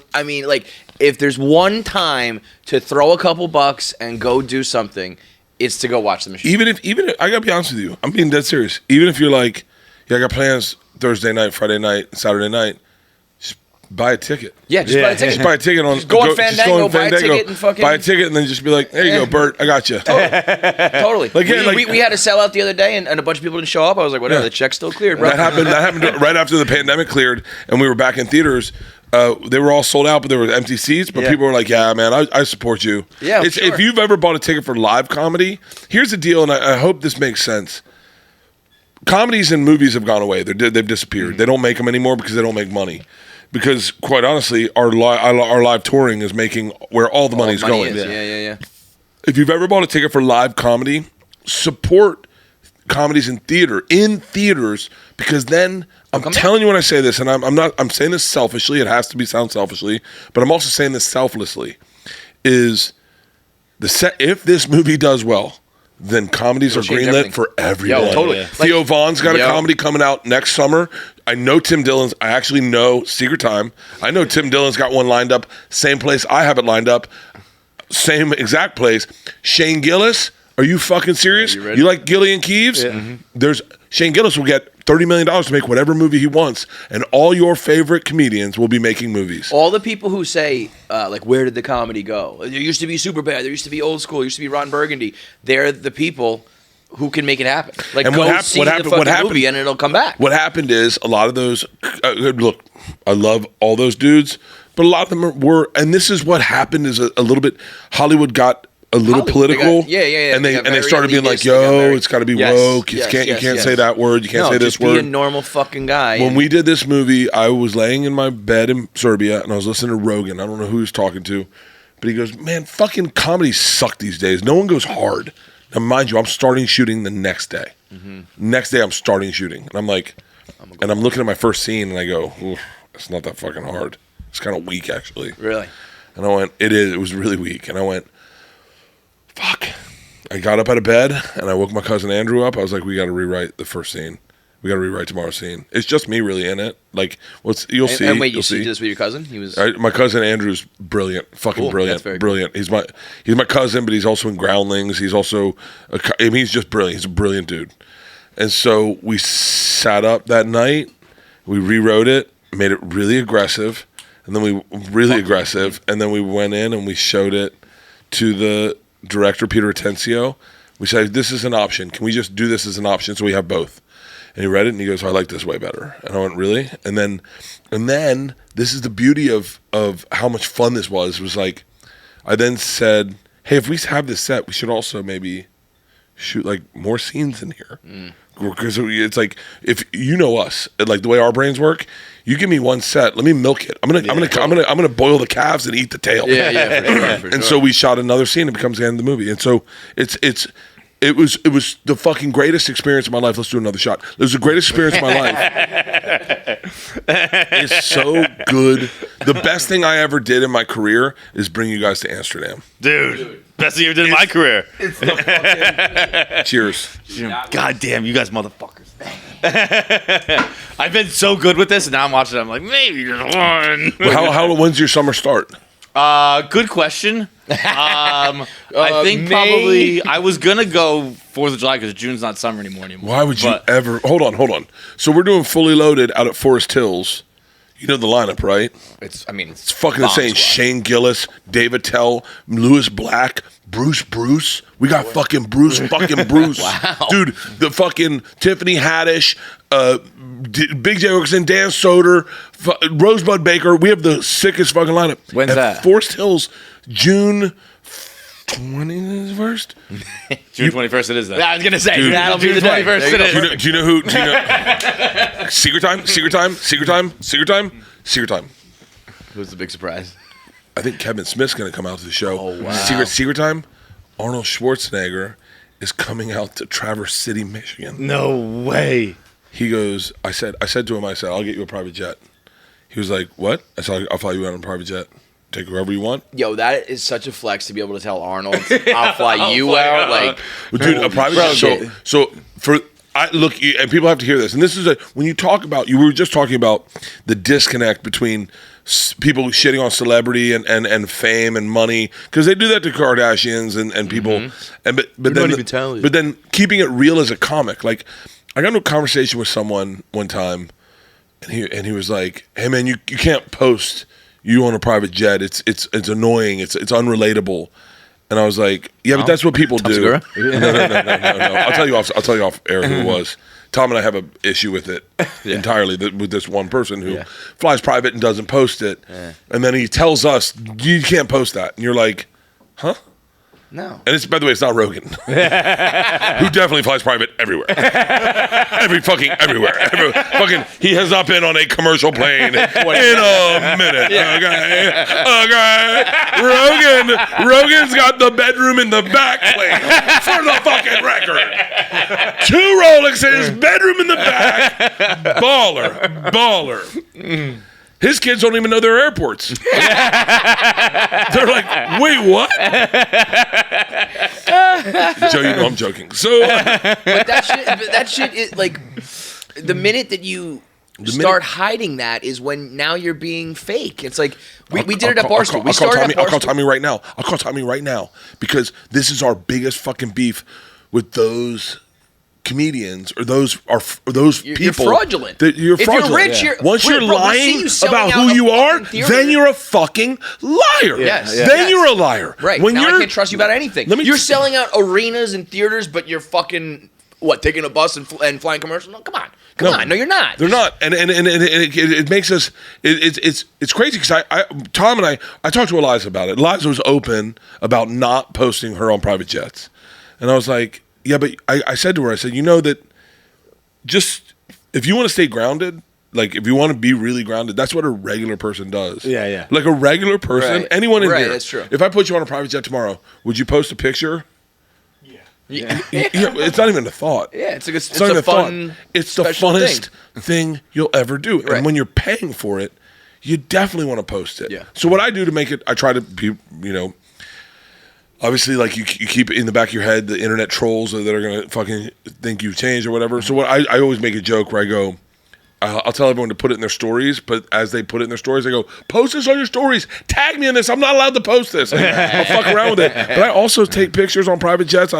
Dude, if I ever get a private, they're so expensive that why wouldn't I? Yeah. Also, you fucking earned it, and people aren't stupid. And like I said, they can see that you have a world tour. They know how many downloads your show. They posted how much money I made online. Right. Like, they posted how much money I made online. I was like, as soon as that happened, I went. Now, don't get me wrong. If you're like posting a video of like champagne overflowing and you're like acting like a dick to the fucking flight attendant, it's like, okay, now you're an asshole. Yeah. But if you're just like, I'm on a private jet, I drive a nice car, I wear a nice watch, then I remember when Dave got really rich, and maybe not even really rich, when he got like first a little bit rich. And somebody was like, you changed, you're not the same guy you were. And he was like, I've always been this guy. It's just back then I didn't have the money to back it up and do the things. Now I can just do the things and act that way. Yeah. I was like, you're such an asshole, but God damn it if that's not true. I like the Louis has a bit where he's talking about, and he's kind of trying to play it cool. And he's like, so I was on a plane and I was in first class. Fuck, I don't know. I have a better life than you. I like the way he said it. What do you want me to tell you? If you're honest about shit, then I think people relate to it. I don't know, man. I could be totally wrong. I know I just do. I do. Well, also, listen, if somebody finds Bert Kreischer right now for the first time, and that's when they start, I don't know, they might think you're just some fucking rich, elitist Hollywood, whatever. But most people have ridden with you from at least, if not the very beginning, the lean days, Yeah. So they almost want to see it. It's like the trolls might be chirping, but the people who are working that shitty job, who it's like, Bert's like just like me, and he's the guy who got to go to the top, and so fuck yeah, I mean, I would hope that's how the world works, because that's how I look at the world. And if the people don't, fuck them. I mean, shitty also. I remember seeing Anthony Bourdain on a private jet, and I wrote something shitty on Twitter one time, and then someone lit me up. I was like, who takes a picture of themselves on a private jet? Only fucking, he's changed. This isn't the guy I fucking supported. Mind you, I'm on Travis Hand at the time. I post this. Fucking 30 seconds later, someone posted a picture of me in front of a private jet with $1,000. What a dickhead. And they go, who posted it? You do. Yeah. And I went, you're right, man. Damn, I don't think a lot of people think about, like, have I done that? Because I did that. I really did that. Or would you do that? I'm sure I tried to delete it all. I'm sure it was saved. I'm sure someone can find it. But I am to be accountable. I am just as shitty as the trolls. Yeah, right. I fucking think shitty things. Everybody's everyone's sane. a fucking. Here's the thing: is I'm not. I don't know fucking what I was going to say. I'm drunk. I was thinking that. I was like, Bert's You can see that. You can see it happen. One more shot. You know I'm doing drink champs on Monday? You are? Dude, I'm so fucking... Are you like a fan of Noriega and like okay. Hardcore. I mean that's gonna be. Hardcore. We just had Cameron in here. You should have Cameron on 2 Bears. What's going on with Cameron? Because I saw him doing this thing like you can't cancel someone who canceled themselves. Yeah. And he's wearing a suit. Yeah, Is he like on? Showed up here in a suit. For real? fucking- So okay. So we went to a Knicks game, and we saw Jim Jones and Cameron together, and I was like, oh shit! Lost my shit. Bus driver got a picture with both of them. Then I'm in Cameron's DMs. Like we've DM'd each other. I'm texting with Cameron. For me, my era, like I grew up. I was like, I can't believe I'm texting with Cameron. That was and he's being like, yo, my like Sunday. so thankful, like thank you thank you for talking to me. I'm like, what, Dude? My Sunday in New York City. I can't explain this to anyone that hasn't lived in New York City. There's a moment on Sundays in New York City, especially down in the Village, where everyone's walking around and people are riding around and they're playing in their cars the song that's about to be a hit, right? And it's hot. Girls are in sundresses. No one's wearing bras. Everyone's day drinking. Everyone's had a couple cocktails in them, and oh boy, and I heard that, and I walked into Tower Records over by Astor Place or wherever it was back in the day, and I said the song was Oh Boy song? boy, You know, oh boy. Jay-Z did a remix to that and had a verse that was supposed to be on that song, and they got into a beef, and Cameron deleted it. It's gone from existence. Why would he do that? Cameron's response You know what his answer was? so funny. Where Cameron's like, "You really deleted it?" And he goes, "I know the internet was coming." Jim Jones got shot in the fucking arm. And went on tour. Dude, that fucking Diplomats are awesome. Dipset was like, so Drink yeah. Champs is going to be... Who was it who got shot and drove themselves to the hospital? I think 50 did that, right? No. 50 is an interesting guy because He got shot. 50. Yeah, but you're right. Who did It was like someone in like a Lamborghini, I think. It was someone who'd already made it. That's like an all-time tale. Yeah. I've had that. That's a daydream I have a lot of getting like stabbed or something like that in the street. Mine's rattlesnake. Rattlesnake and having to get myself to the hospital. Rattlesnake. And I show up and I'm like, what happened? Cameron. Cameron Got shot and drove himself to the hospital. I thought it was Cameron. Dude, he's in my DMs. Fuck! I would have asked the Cameron about that. Son of a bitch! If I was better at rap stuff, god damn it! I was better at rap stuff. Said Eminem 3 times before he... You know what happened at the very end of the interview? So I'm like a huge rap fan from that era. I'm actually mad at myself for not knowing that. And John didn't grow up on that music, so I'm talking about things like that verse with Jay-Z and all that shit. And then as a joke at the end, he goes, "So Cameron, you think the Bruins have a chance to win the Stanley Cup in the playoffs?" Like obviously joking about hockey because he doesn't know it. Yeah. And they start talking, and he's like, "It would be funny if we had this guy be our hockey analyst on because he has a show with Mace. That's why he's out now. It's him and Mace are doing a show like Stephen A. Smith and Skip Bayless where they argue sports. What? But it's like two. Yeah. Oh, is that why he's in the That's suit? why. That's why he's like in shut the the fuck up. So he's like, take this guy's number down. He's gonna be like our hockey analyst. So we're hoping that happens where it's like him and Mace talking shit, and then they're like, let's kick it to the white guy to talk about hockey for a second. That would be fucking great. Dude, him and Mace. Watch your back, you and Tom, because him and Mace are coming for the crown. Dude, they are going to be I'll tell you, awesome man, in this there industry. are so many, like when you talk about like duo comedy people, like I'll see people online. I watched today this like I wish I had saved him. I'd give him a shout out. It was a nerd someone do the math. It was a nerd podcast with like a big Latino guy, I think 2 black dudes, but they're like into comic books. And their clip was, black people are taking all the ginger rolls. And they were talking about all the ginger rolls in comic books, how they replaced them with black dudes. But their energy was so positive that you were like, I was in the car, I go, I fucking love these guys. I love and shit, man.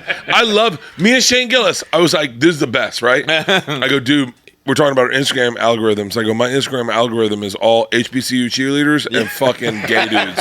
And he goes, gay dudes? I go, dude, gay dudes eating food? And Shane Gillis goes, Dakota Wright. And I go, Dakota Wright! Dakota Wright! The guy's fucking awesome. Hey, bitches. Applebee's order for to drink. I will be having. I DM'd the dude. I hit up 2 gay dudes one gay dude and his brother in Australia, Scott and his Luke and his brother sassy brother Scott. whatever. Sassy Brothers guy. And I hit him up, and I was like, yo, man, I'm a fan. Come to my show. And now they don't know who the fuck I am, right? They're like, okay. Or I don't know what accent I'm doing. So they come to the show, and they bring a rugby team with them, and they're like, and it's an arena, obviously. Yeah, and then they come back. Walking into. And Sassy Scott comes back and goes, I did not know you were this fucking big. We should have sucked your cock or something. And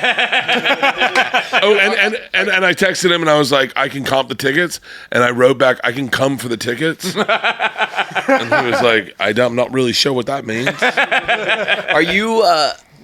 Do you ever realize that you're at the point where like you can pretty much make anything happen? No, I'm not. I mean, you're pretty fucking close, dude. Like if you want somebody on your show or to connect with somebody or to have them come to your show or whatever, if you really put your mind to it, you can have it happen. If you want to make a movie now after this, you're almost at the point where it's like whatever you want to do, you can at least get the ball rolling. I don't know about. I'll tell you what. I'll tell you where I'm at. I think you're gonna end up in space. By the way, I would love it. I think you're gonna end up in space. I would love it. I think fat astronauts. I don't know how to say Fat astronauts. I'm buying a billboard. I'm buying a billboard. I think you will end up in space. I'm putting it on Hollywood Boulevard. Like another decade where civilians can go to space, you will end up in space. I will tell you this. I'm at the point now where I'm being real. I'm being just real. I don't know the other way to be right now. Where if I like a brand, the brand will come to me. That's what I mean. And then I can invest in the brand and do like a partnership deal. Yeah. All of this. That's what everything is just at your. You ready for this? You ready for this? And look, I know I'm gonna probably ruin this deal. But I don't really care because you like the brand. They don't need my help at all. Pop Tarts. No, dude. Dude, Pop Tarts hit me up the other day, and they were like, "Yo, we love that you're a fan. Let's figure something out." Bro, dude, I'll tell you. You ready for this? McDonald's came out with a new cheeseburger and Big Mac, and I did a video, and with a new cheeseburger. Oh, hold on, whoa! Are we talking about this? Because I'll talk about this. Yeah. What? So McDonald's changed their buns. Hold on, there's a lot to talk about. Yeah. Because I just got hit up by an executive chef at McDonald's who makes all the changes and said, "Hey, man, let's get into the weeds on the details on the new ingredients." And I was like, let's talk about the new fucking cheeseburger at McDonald's. Dude, I mean, there's just two brands that I'm a ride or die for. And the first brand that ever started this, was Liquid Death. Yeah. Liquid Death hit me up back in the pandemic, and they were sending just water to me, and I liked it. I liked it because I drank it quick. And then I hit up the head of president of Liquid Death, and I was like, "Yo, man, I just like your shit. I just like it. I want to do something. Like, even if I do videos for you." And he was like, "Well, let's figure something out." And we did some fun stuff. We did that workout video, and I just like their shit. I like it. And so it's like Rogan. I remember Rogan one time was like, "We did that with Mike Rapoli at Body Water." Is that your water? Body Armor, yeah. But like, I love these fucking pirate waters. Hell yeah, these are fucking really tasty. Yeah, it's Four Loko and us got together, so it's. I knew it was fucking Four Loko. I knew it was Four Loko. I fucking knew it was Four. I swear to God, I almost said it's like Four Loko, right?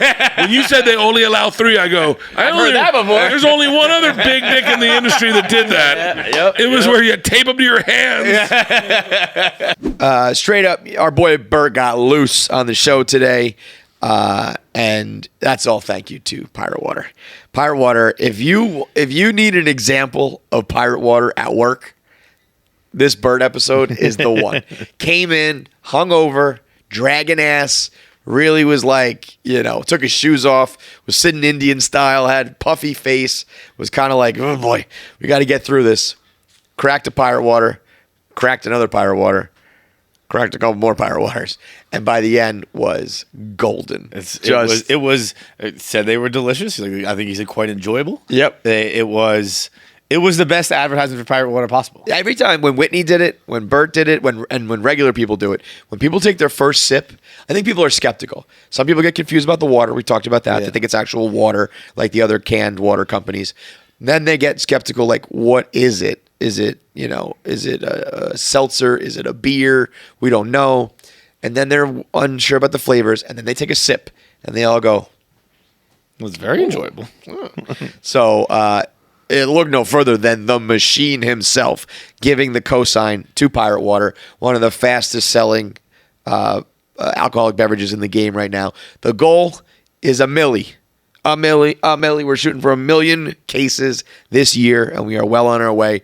So make sure you're a part of that.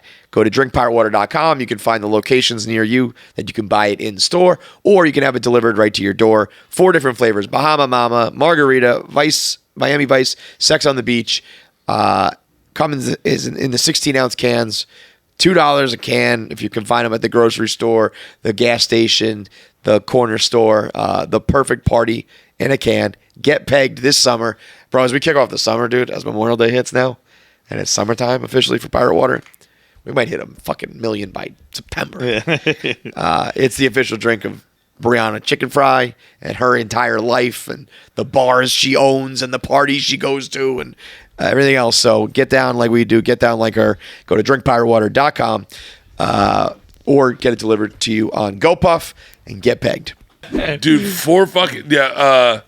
Dude, but I like that shit. So I can only do that with like I can't. Wait. So this new McDonald's burger, what is it? So they've changed the bun and they've made it. If I'm not mistaken, they made a potato bun. Ooh, that is clutch. It's clutch. That's a game changer. It's a game changer. They're trying to, if I'm not mistaken, for lack of a better term, supersize the Big Mac and make it a little more in and out friendly. Yeah, I was gonna say like. And I have both. No, it's hard for me. It's like pussy's pussy. When it comes to a cheeseburger, it's gonna be good, right? Yeah. Mm-hmm. But Big Mac's more like a blowjob, where you're like, am I gonna? I hope I like it. Yeah. I mean, I hope it's good. It can be too messy. Yeah, Not a blowjob. But the Big Mac can be. Yeah, There's lettuce everywhere. Yeah. Yes. And the Big Mac delivered. It delivered, and it felt like there was more sauce, in my opinion. I like the bun better. I really enjoyed it. We put it on Instagram. Still a triple bun? Yeah, triple bun. Now, the real secret mode is you can get like secret ingredients put into your shit. Like There's what? the McDouble fuck or something. Yeah. McGangbang. McGangbang. Yeah. McDouble fuck. Why don't you make the what is the McDouble fuck right now for you? The McDouble fuck? Make that a thing. The McDouble fuck would be... This is what I mean. McDonald's will probably see this and be like, let's make the McDouble fuck off the record. McDouble fuck would be... I would like... I got it. I want a Big Mac, but I want quarter pounder with cheese burgers because they're bigger. A little bit bigger. And in the middle, I want chicken McNuggets. There you go. A double fuck. And I want that hot mustard sauce in the center. Okay. With the... Man, I'm getting hungry. It's amazing how that does that to your brain. I like the if I can connect it to porn because it's all the same for me, food and porn. That's the the only way I McDouble connect fuck anything. with the two that makes sense because that's your two dicks. And then the chicken in the middle is like the girl, like this. The McDouble fuck. The McDouble fuck. There you go. McDouble fuck. That really makes great sense. they do that. Travis Scott had his own meal. I think Cardi B had their own meal. You can have your own. See, that's the thing. I'm not gonna say it. Yeah. No, but okay, I'll say it. Like people of color seem to enjoy celebrity. They have that fun shit. And white people seem to shy away from it. Yeah. It's like They look lean at, into it. look at the Kardashians. They love it. Travis Scott, I don't even know what he does. He's a rapper. I know he has a shoe. Yeah. I know he has a shoe and a fucking incident, but like I don't really know what he does. Drake, I couldn't tell you a Drake song in my life, but I'll tell you this. Yes, you could. Shane Gillis would have sucked Drake's cock to get into that goddamn party. When Shane talks about Drake, you see the saliva dripping from his mouth. Bro, Shane showed up in a full Drake outfit. Jumpsuit, Yeah. And we were like, what is that? He's like, I don't know, man. I saw Drake wearing it. I just bought it. It was like a full Nike shoes, pants, and he and started telling me a story about Drake, and all of a sudden I caught him, and he was making out with the window. But I'm like the same way. Like if I saw Drake, Drake is fucking. So then, what is it about these goddamn white people? White people are so fucking lame. You know who the that they're overanalyzing. Am I on a private jet? White when people suck, fucking dude. You know what it is? They have so much. They have it too good, so they find things to complain about. I think you know what that is the last bridge of white privilege is to get white people to stop fucking thinking about themselves. You know what? Too. Also, like when somebody like succeeds, they like are happy, like they rally around you, like good for you. When white people succeed, it's like, why isn't it me, and all that shit. That's so fucking true. That's so fucking true. A rapper makes it, a basketball player makes it, all these very stereotypical things that I'm saying and I'm going to get in trouble for. They make it and people are like, good. Like, that's awesome. That's the most fucking... That's so true. Yeah, hold on. Okay, I found the caveat in that. So a lot of time when they do succeed, they donate a lot of their money to their community and they bring people up, and then white people just sit on it. And then create generational wealth, and then just sit there. And then, by the way, Boosie's got like fucking YMCA's all over fucking Louisiana, and I'm just sitting on fucking 4 houses going, why isn't anyone celebrating me? Yeah, I'd go to space. I could save a community, or I could go to space. I'll pay about Flint's water. Anyway, the Fat Astronauts billboard's going to be on Hollywood Boulevard. I'm so disconnected. I forgot I was white. For a second, I thought I was Filipino. I'm sitting here going, what? Why? What happened to us? Oh, fuck me. Oh, that's so fucking funny. That's hilarious. Dave Chappelle seems to be having fun. Meanwhile, Dave Chappelle and LeBron are setting fucking schools up in Ohio, and I'm sitting with Tom Spending buying him a race car. And he's buying you a Nazi cup. And we're like, why not us? Why doesn't anyone celebrate us? Fuck. Hey guys, I hate me too. I got a text from my buddy the other day. Captain Cons is his name. He works at Barstool. Pour me another one so I can match yours. He's a veteran of war, and he played quarterback at Army, and he'll tell you that. But he texted me. He said, "Does Bert Kreischer collect Nazi memorabilia?" And I said, "Well, it's an interesting question." And I sent him literally. I'll show you the text conversation. Like 10 text messages, poetically being like, "It depends on your lookout." And I said, technically, Tom Segura collects Nazi memorabilia, but who owns? Back and forth is a funny thing. But yeah, I mean, those are the things that. Dude, when you're spending $22,000 on a Hitler teacup, the world's not going to celebrate your money. Did Clarence Thomas enjoy dinner when he came over? First of all, he spent $20,000. Secondly, like when you like people go, "What do you think about cancel culture?" I always go like, I don't really pay attention. So I understand that. I hope everyone understands that my words are always meant to entertain you. Sure. So whatever I said is fucking wild. And there's a lot. And then, but there's one episode where me and Tom took turns trying to think of the most cancelable things to say so that they could clip it out. Like we took turns going back and forth. And then when we got done, we're like, was that a good idea? And then we're like, I don't know, it made us laugh. But we hope that you understand our words. But then I always wake up with the fucking... Inevitably, one day, someone's going to see me holding Hitler's teacup. Inevitably. And I'm going to be like, and I'm laughing hysterically. Yeah. With also, and it's going to be cut out. It's going to be cut to the point where he goes, there's 99% chance that the cup you're holding is the Fuhrer's. And I start laughing hysterically. Also, with about 1 million clips of you talking about Hitler to back it up. So when you go, no, it was just a gag thing, and you're like, did you know that Hitler did this and that? Well, did you know his dad was a beekeeper? Yeah, I know. I know this thing because of you, man. Yeah, you never stopped talking about what was that? Well, hold on. That's not my fault. That's history. That's Noiser's fault. They've got a history podcast. They have a history podcast where they do dictators. It's so good. We know, bro. And they have like 19 episodes about Hitler and 2 about Kyrgyzstan. It's like fucking. It's not my fault. I listen to them while I sleep. It's why I got into Pop Tarts. You know that, right? I got into bed. I'm on the History podcast, and History Channel's got this podcast. History Channel's, dude, step up your game, History Channel. Honestly, pair up with someone and get your game better because you're not doing it right. People are lapping you. They got a podcast called The Foods That Made America. Okay. And they talked about the history of Pop Tarts. Now, I'm taking the day off. We're on the road, but I got off the bus. I got a hotel room. I took a Xanax, and I was like, I'm going to sleep all day. I'm going to sleep all day. I got in the room at 9. And I woke up going like, God damn it, I want Pop Tarts. Like, really going like, so I got on Amazon. By the way, what's your favorite flavor? Strawberry. Strawberry or grape? I agree with that. Grape? Strawberry. Yeah. I'm a big fruit flavored. I'm not a blueberry? brown sugar. They have a grape one. I can tell you this. I bought the sampler pack. They sent 12 Pop Tarts to me. 12 sets of Pop Tarts. Yeah. My mouth's watering as I'm telling this story. And so I ordered 12 things of Pop Tarts to be sent to our house, and I just wanted Pop Tarts.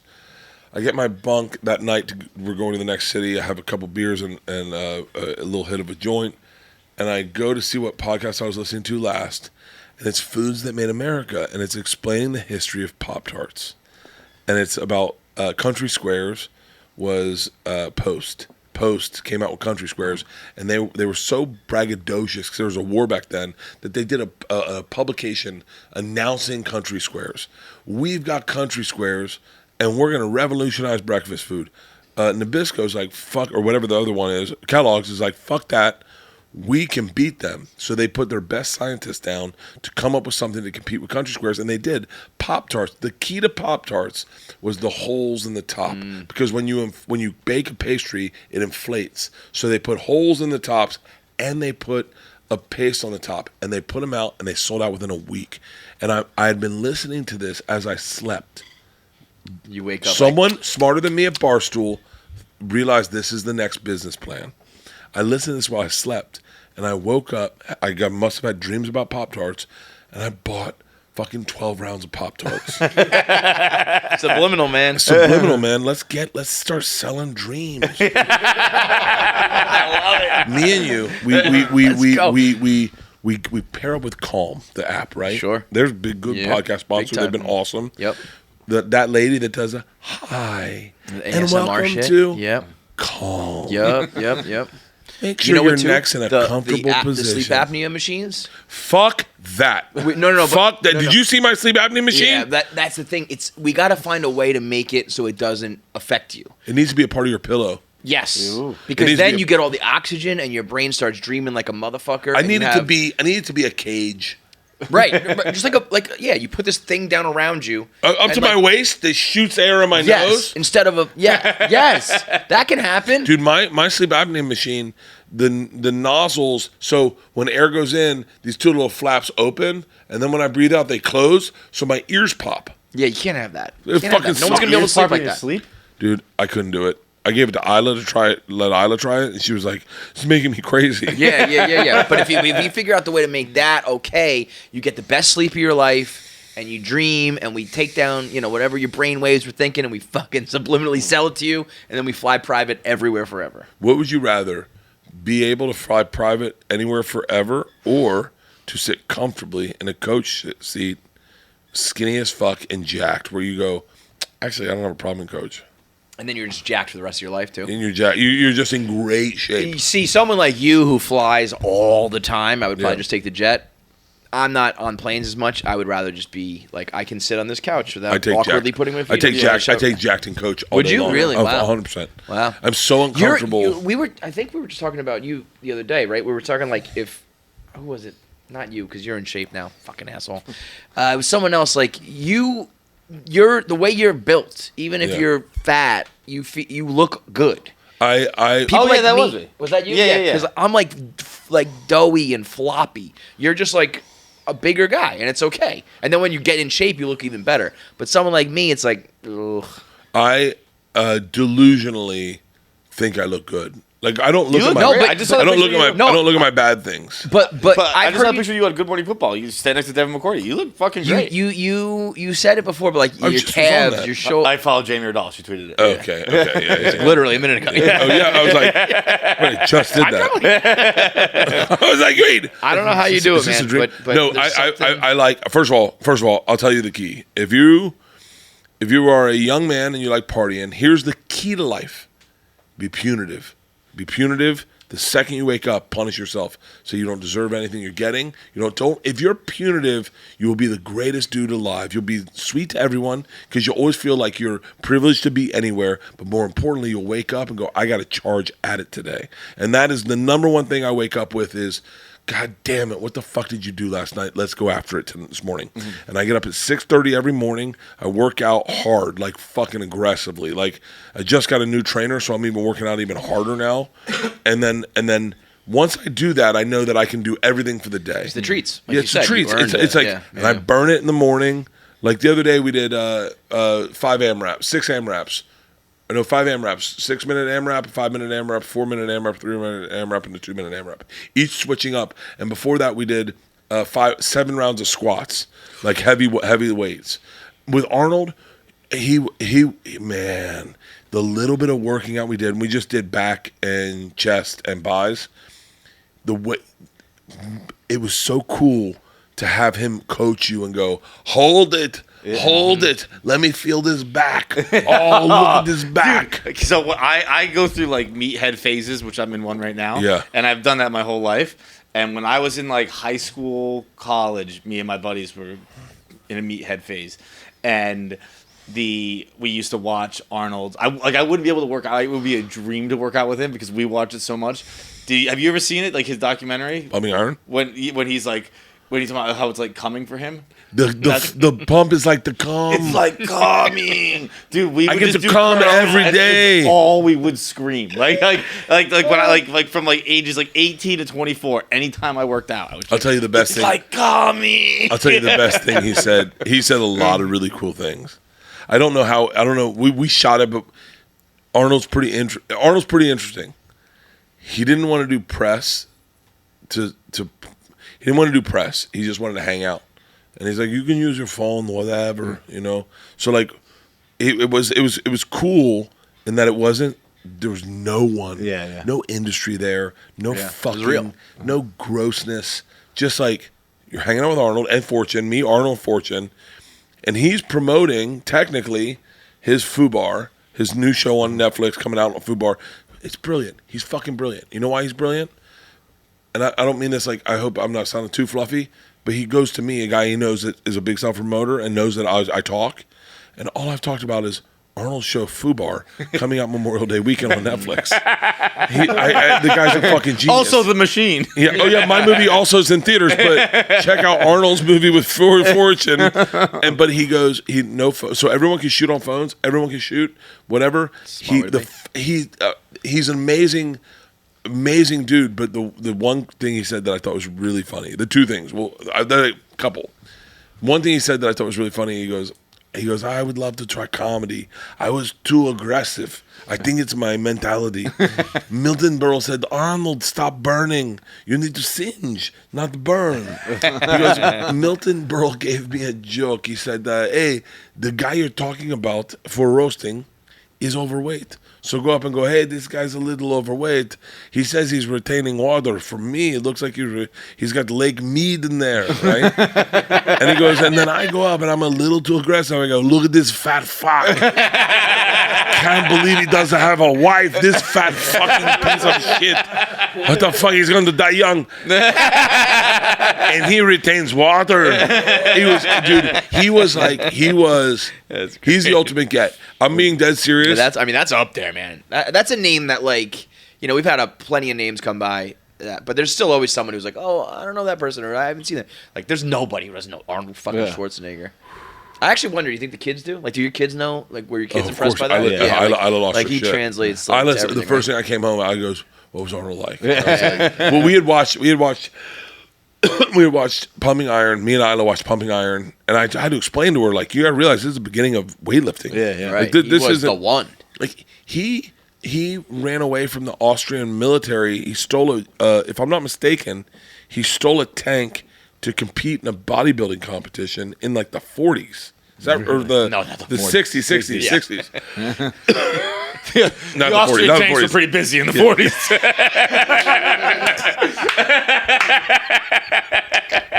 They weren't doing weightlifting. But like he is the beginning of weightlifting, and then we watch Conan the Barbarian, and then and it's just like you forget, like Predator, man. He's fucking. I mean, he lived the life. Yeah, dude. Talk about working out with him made me think of a gym, which made me think of a locker room, which just made me think of the story I just heard last night, which I feel like you'd fucking love. What? And I've been thinking about. I saw it like 1 a.m. last night when I got in bed, and it's all I've been thinking about all day. I don't know if you know the hockey player Joe Thornton, one of the greatest all time, Big Joe, unbelievable player, Jumbo Joe. Jumbo Joe. And a clip came out on the NHL Instagram from the All-Star game this past year, so it's an older clip. But it's Mitch Marner talking to Erik Karlsson, who's on the San Jose Sharks. Mitch Marner's on the Toronto Maple Leafs. Jumbo played for both teams. And so they're sitting there on the ice, and Mitch Marner's like, hey, so I guess Joe moved back to San Jose after he retired. And he's like, hey, so I hear Joe's still coming around, huh? And Karlsson just starts laughing. He goes, yeah, he comes in just to shower. And I was like, that's the most for the boys shit I've ever heard in my life, dude. You want to hit the ice? Nah, man, I'm good. I'm here here to shower. Yo, what time's practice wrap today? I'll be there to shower with the fellas. Oh, that's fucking Birdie Boy all day. I got that energy all day. All day. Yo, Go back to old school. fucking Go back to hilarious. Jesuit High School. What's up, fellas? Fellas! That's the fucking best. What time's the That's skate so today? I'll be good. there. I'll come shower. Dude, that is unbelievable. Like that's what you miss, right? You miss the camaraderie. You don't even Yeah. you miss the competition to a level, but then you miss the camaraderie. It's like, no, if I can still shower with the fellas, come on, dude. We used to do party showers in the bus. So if someone was in the bus, it was a very small shower. If you got in with them, it was a party shower, and you couldn't contest the party shower. This is what you definitely had to stop doing after Me Too, right? Well, we did it after Me Too. Dude, we had like showers. I remember. I mean, like in hockey I started showering with my friends when I was like a mite, which is like when I was like 8. This is just changed. You know, like dudes don't show each other their dicks anymore. It's dead. That is the most fun I've ever had in my life, and it's the most fun I'll ever have. It's just everyone. When looking at each other's dicks. the white guy comes in and everyone goes, man, you're really white, and then on the ass, and you're like, oh shit, my hand showed up, and then everyone smacks him, and he's covered in handprints. Shout out to Trip Holes. He's a doctor now. He's a cardiologist, and I'm certain that traumatized him. I got to study. Yeah, Bro, we had a kid which is called Giraffe, because if he pulled his dick, it would just look like giraffe stripes all down it. And we'd be like, give him a giraffe neck! And he'd pull it out, and the whole locker would erupt. Dude, the fucking, you know what? Fucking man the fuck up, boys. Let's do another shot. Man the fuck up and shower. And shower with your friends. Get naked in front of your friends, show them your dick, and own it. Own it. Shout out to Trip Holes and Thompson Rankins. Thompson Rankins and Trip, no, not Trip Holes. Truett Gardner and Thompson Rankins. Truett Gardner and Thompson Rankins. This is the realest story, and I apologize. I know you're both grown-ups. They were in 9th grade. I was in 8th grade. We were playing JV football, and we got done practice, and it was time to shower, and I was uncomfortable. I didn't want to shower. And they were the coolest fucking dudes. They go, dude, come in your boxers. Don't worry about it. You can wear your boxers in the shower if you're uncomfortable. Truett Gardner and Thompson Rankins said to me, quote unquote, it might be easier if you give your dick a name. And I said, what? I said, they were 9th graders and I was an 8th grader, and they were like going like, this is something you're gonna have to do. I was going to Jesuit the next year. Next year I was like with all naked dudes. And they were like, give your dick a name. And I was like, what do you mean? And they go, give it a name, and then you maybe will feel more comfortable with it. And I said, John Henry. I named my dick John Henry that day. That's my name. It's literally his name, John Henry Feitelberg. Are you serious? Yeah, my name's John Henry Feitelberg. I named it after you. Out of all the fucking names in the world, the last one I expected, Are you serious? other than Kevin Francis, was John Henry. That's so funny. I had a joke in the machine, my Netflix special, but where I met a girl at Georgia's first grade when Georgia was in like first grade. This woman came up to me and she said, you have a boy or a girl? And I said, a girl. She goes, I have a boy. She goes, what's her name? I said, Georgia. She goes, my son's name's John Henry. I go, I know John Henry. She's like, really? Is he a cool guy? I go, he can be a dick at times. I forget the You joke. still call it John Henry? I still call it John. Yeah, it's John. My dick's John Henry. My dick's John. Truett Gardner and Thompson Rankins. I hope someone gets them this video. I'm being for real, and I wonder if they remember this. We showered in our boxers, the three of us, at the Berkeley Prep shower, and I named my dick that day. I never thought of naming I named my dick, and these were dudes who showered with other guys, but they wore boxers, and we all showered in our boxers, and because I was uncomfortable. It was, and that camaraderie. Think about this: how many people have I fucking met in my life? Truett Gardner and Thompson Rankins. I'll never forget their fucking names because they were the guys. Dudes, they were bros. They were bros going hey man. if you're uncomfortable being naked, we all shower in our boxers. And I was like, yeah, I'm a little uncomfortable. And they're like, come on in. Well, I'll go. The three of us went in our fucking boxers. This manhood, this doesn't exist in this fucking generation. It'll never fucking exist. The fucking empathy for being a bro and going like, dude, I got you. Yeah. And then, and then we went to Jesuit high school. Everyone was naked. And I was like, fuck. John Henry, you ready? He was like, take me into the stall and pump me up a little bit. And I was like, I got you. Helicopter. I gave him a little helicopter. I got him a little hard. Yep. And then I walked into the fucking bathroom, in the shower. I'm like, this is the best I got. Yeah. And then you just look for the guy with the smaller dick. You're like, I'll shower next to you. But Peter, my assistant, Peter. Yeah. Peter's not cool around nakedness, and I don't get it, and it bridges into like inappropriateness because I go, the fuck, dude, we're bros, like we're dudes. I don't think like I don't care. I hope you don't care. Right. Like I'm changing. Yeah. Like we were at NFL Networks and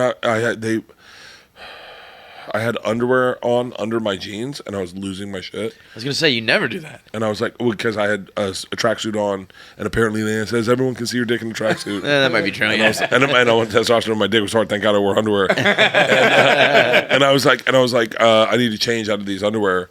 And the girls left, and then Peter left, and part of me was like, Come on, Pete. Come on, buddy. Pete. But I understand it. I understand that people are uncomfortable with naked dudes. But dude, I saw my dad naked. I talked about it in Razzle Dazzle. Yeah. My dad got in the shower with me one time because I was taking too long and he had to go to work. I was in 9th fucking grade. I was in 9th grade and I panicked. I tucked it between my legs like Silence of the Lambs. And I thought he was having a stroke. He was laughing so hard. He goes,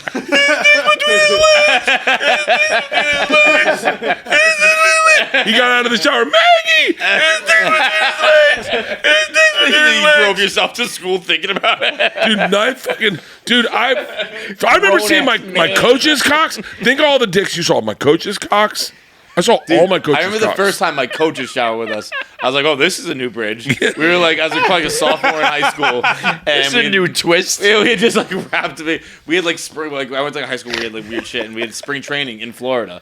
And so we were in spring. We were like the school had the month of March off. Yeah. And then all the sports teams would go like to their own like spring training locations, and baseball would go to Florida. And we were staying at like some compound. And there was just one group shower. It was like a dorm. Everyone had their own rooms, but there was just one group shower, like prison style. And we were in there, like the boys laughing around, sliding around, all that stuff. And just both coaches walked in together, and I was like, "Oh, this is adult dick in the room now. Like, this changes the tone of things." Someone brought in a cock. We got penises here. That's a cock, dude. So true. To this day, there's probably we got dicks that have been to war in the room right now. Literally, one was a vet. I was like, that cock is fought in a war, dude.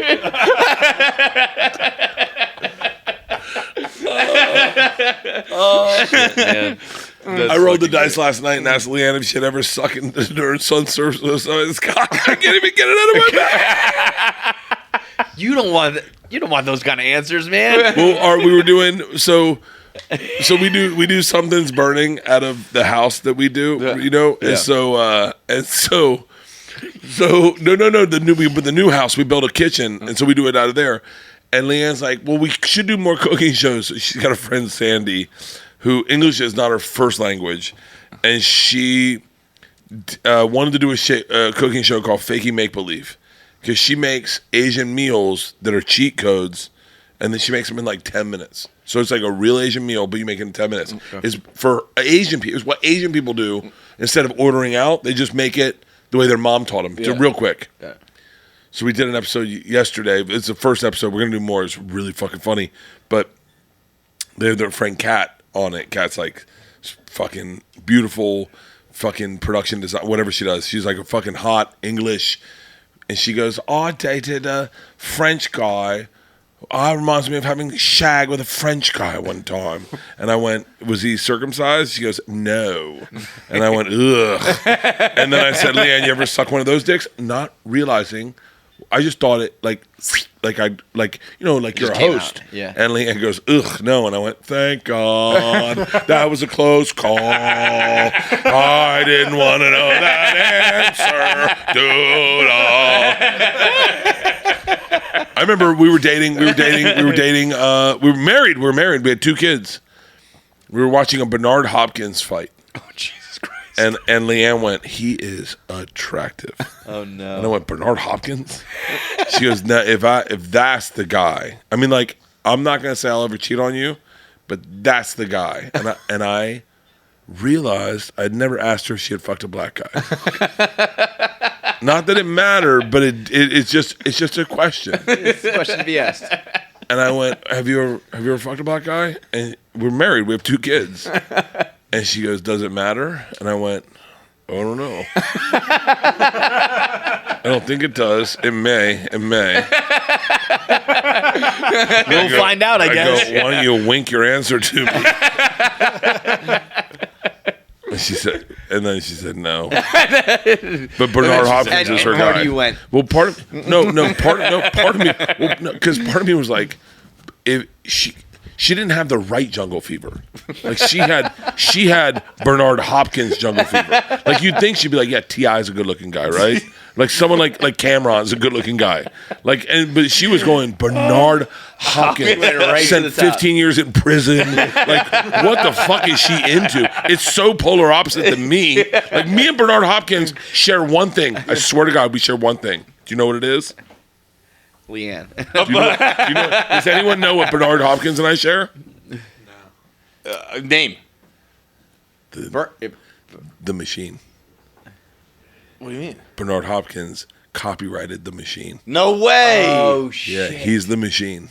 That's He copied. Isn't that crazy? so you can't have that? Like, that's not... I don't care. I made my money. I'm good. I don't need the copyright. We're good, Bernard. Yeah. You're gonna Me, you, and Albert Pujols. Good luck. That's a good company. Yeah, That's I'll good. take it. I'll take it. Fucking.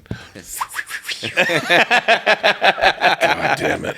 Dude, I gotta say, I mean, we could do this forever, but I could literally do this forever. What time is it? it's probably been a couple 12:45. That's it? Wait, what time did we start? 11? 10:45. No, we started early. 10:15. Yeah. So 2 hours. This weekend, Memorial Day weekend, the biggest event in our industry this year, the premiere of The Machine, Bert Kreischer's biopic, is finally out. I say a biopic. I think you're an idiot. Yeah. Yeah. Because I think it's a biographical picture. No, I get it, but And biopic. you're thinking of myopic. Probably. Yeah, it's a biopic. But, you could say biopic. Maybe I say biopic. I think you say biopic. It's a bio. One of them's right. One of them's wrong. Yeah. Yeah, it's That's biopic. how things go. No, it's biographical, so it's bio. It's not biopic. Biopic. It's a good biopic. But that's what it is. This is not like, yes, it's a fun party movie, but this is the story of Bert Kreischer, which I know we think of as being this fun, fucking goofy guy, and he's one of the boys, and we never thought of him as an actor or making or like a person worthy of like a biopic. But when you think about it, he is. I mean, the story he has and the way in which he rose to prominence and how open he's been with talking about his father and his family, it's more than worthy of a movie, And I think people, it's a great movie. It's a fun one, dude. It really is. Like, it's not like other comics who are just like, oh, I'm big right now. Let's do a rom-com with some network, with some studio, and I'll just get the bag. This is like his story told his way. He's a good actor. He's very good. And I've heard, and maybe it's a little different because I actually was explaining this to my mom. People say playing yourself is really hard. Yeah, I can see that. But I think for a comedian, because you're always playing yourself. Totally. It's always a character. You're always an exaggerated But what I was version surprised of who with you how are. good he was like, there's a scene where they're like in the middle of a crazy, like Russians are almost murdering them. And Mark Hamill, his dad, is still being like nitpicking and an asshole. And he goes like, he says something like, Dad, would you forget about the motherfucking, whatever? And it was like, that was so natural. Yeah. That was like how you would yell at your dad. Like, you motherfucker, just shut up. And it was like, that was not acting, but it was acting, and it sounded very real. The opening scene is right off the rip. I think you can tell when he's like acting, but it's like it's clearly based on his family and the way he's talking about his daughters is very real. So it's like good acting. It's a good story. It's cool the way they tell it with the flashbacks, and then it also has the silliness and the stupidity and the craziness. There's some violence. There's great language. There's over the top storytelling. They nailed it. They really did nail it. And I think I know that people. Straight up, yes. If the movie sucked, I would tell you, no, it's great. Bert nailed it. There's no lying here. Luckily, we didn't have to put on a front and be like, no, it's awesome. It's a very fun one, and I think it's going to make so much money. I think this is going to be a smash, and I think it's going to be very big for the whole industry, podcasters, comics, everybody. So be a part of it. If you ever listen to Two Bears or Bertcast or whatever, be a part of it. Be a part of the movement. Prove things out. This helps prove that this to the studios that these kind of movies work, and that can lead to TV shows and all sorts of shit where people give leash and give a budget and sign on to do work with comedians and podcasters and internet influencers and all that. So this weekend, Memorial Day weekend, it drops. Go see it live. Go see it in theaters. And also, Bert is doing a live stream up until the release on Thursday night is the live stream. So there's a special live show. I don't know exactly what time that starts, but if you go to Bert's social media, you'll see that. So get your tickets now. It's rated R. Go to the theaters and enjoy the hell out of yourself. Hey, for real. I'm being dead serious. I fucking love you guys. Dude, I love you too, baby. Since we did Amsterdam, when we did the Chinese New Year, Good Luck New Year, we did that toast and all that shit. It's been a good year. Razzle Dazzle did better numbers than I've ever done. For you, for us, the year has been unbelievable. And I never have good luck. So I don't think I would have added if I didn't go over to Amsterdam and do all that. How about this? Let's do this. You ready? Hold on. Shot. My man. Good job, buddy. I said we do this. You ready? We do a produced event. We rent out a hotel in Amsterdam next year. We celebrate Chinese New Year's. Done. We should do that almost yearly. I was going to say we should make Chinese New Year's a yearly thing. Let's add Amsterdam to it too. Let's do everyone. By the time we're all dead, I want Amsterdam to hang on, don't interrupt us. You realize do co-share, Barstool Birdie Boy. We make it like we do my cruise. Mm-hmm. We sell rooms. We sell events. We go to the same fucking restaurant. We rent out the whole fucking place. The robot waiters. Robot waiters. We do the whole. Everyone wears red, and we make it a fucking event. We make it a fucking event. By the time we're all dead, I want Amsterdam comedy show every night. The pinnacle. Everyone gets there in boats. Yep. We do a big fucking event. Oh, this is a fucking great idea. Who are we bringing with us? What comics are we bringing with us?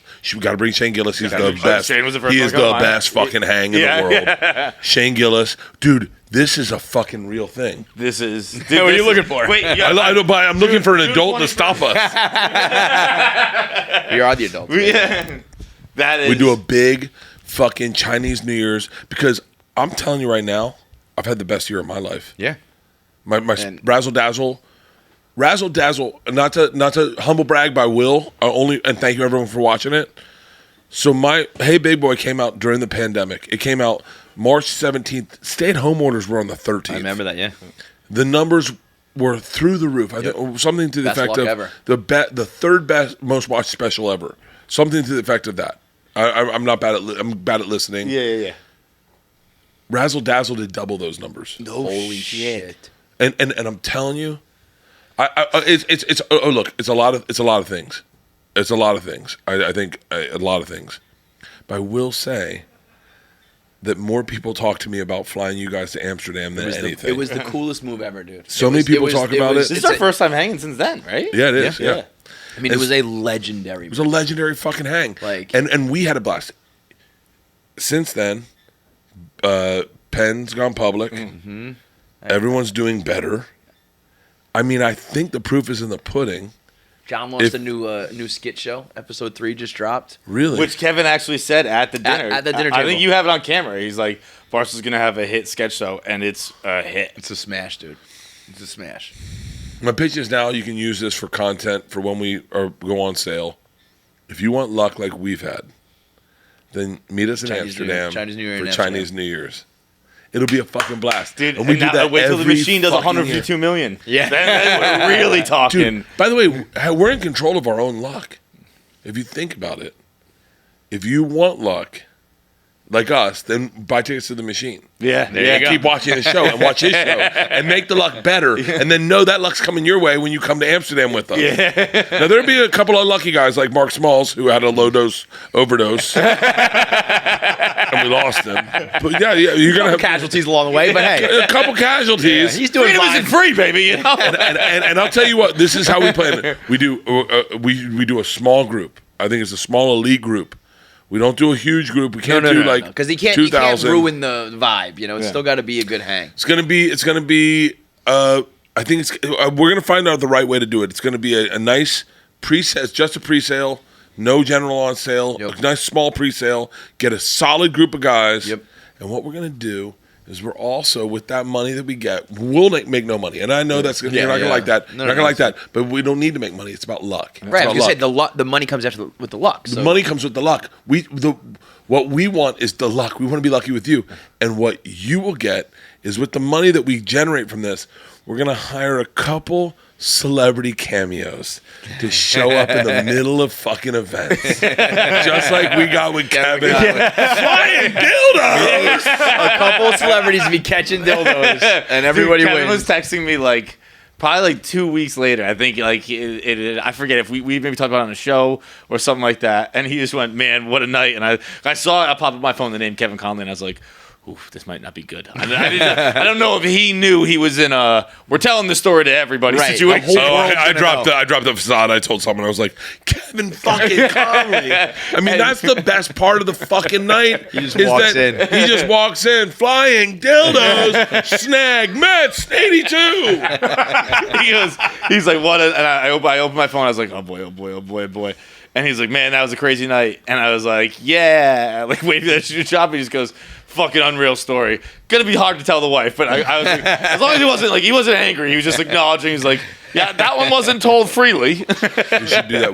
We'll do a big show. I bet they got an arena there. We'll do it. My jeans. Yeah, I'm definitely. Oh, you are. I'm getting color off my jeans. Because I'm going like this a lot. We'll get like, what do we think? We'll get 5 comics. Sure. So we'll do 3, an intermission, and another 3. We got to bring Maddie Smith. Yeah. Oh yeah. So yeah. fucking fun. The original gang's got to be in. Yeah. Right. Maddie Bring Smith. the original gang plus Yeah. a couple new every year, and you get the people, the fans who really want to get down. That's gonna be sick. It's going to be fun. What's our number? What's our number of fans? 100? Well, you want to do an arena? You said I don't need. We'll sell the arena anyway. right, but you want to do a couple 100 fans that can like go. Like what's out with our us and price stuff? point? What are we? I think gonna bring? I was gonna say 200. I think 100 is better. 200 is better. You 200 better? Okay, fine. 200 better. 200. 200 is better. 200 is manageable. We'll do 200. You know what we're doing, by the way? What? For the machine promo next week. What? We are renting out a theater, and we're getting how many? 50 or 100? 50. 50 guys we're all gonna pop our tops off in the movie No theater way. and like eat ice, like pour popcorn and shit to do like a promo We have like movie. I think it's we have, like, I a think it's with casting the studio, call. but we're like doing Oh, basically- Sony paid for it. We're making like a commercial. So that was that email. But we also will get to see the machine early. So Yeah. Oh, for real? because everyone Screen the who movie comes theater is gonna at we're the gonna have a theater. screening of it Yeah. at the theater. Fuck yeah. Well, But be we're cool. we're very excited. It's gonna be we're the gonna make it vision good. of the I want you commercial to, sketches. when it comes to the machine, I want you to think about it as if someone's talking about your dick. Just be kind. Like I don't know what other people are gonna think. I know how I feel about it, but like I just go, just say it was big, it was awesome. It hurt at times, and I cried. Amen, brother. I nobody better than want you, everyone Bert. to love it. I want everyone to enjoy it. I want everyone to go to the fucking movies. I Yeah. want you to go to the movies. I want you to make a date to go to the movies. I want you to think right now about what you're going to order. What's your order to movies? Popcorn, bunch of crunch, and a large Coke.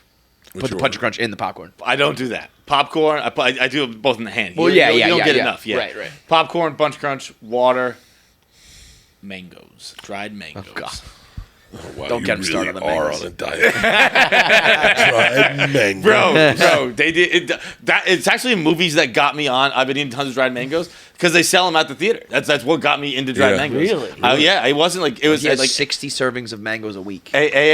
yeah, wreaks havoc on your digestion. Yeah, you're like Isla. Isla fucking eats mangoes like crazy with hot sauce. With white people are just getting on the mangoes. Dude, these white people are fucking slipping. Right, dude. I had Kate, who works here at Barstool. She's like, I just saw your thing about all the mangoes. Like, my son loves mangoes. He's like obsessed with them, and now his dad's got an obsession with them. I was like, Central whites. America and South America have been telling us about mangoes for centuries. We're just getting on them now. They're unbelievable. Imagine how much it's just.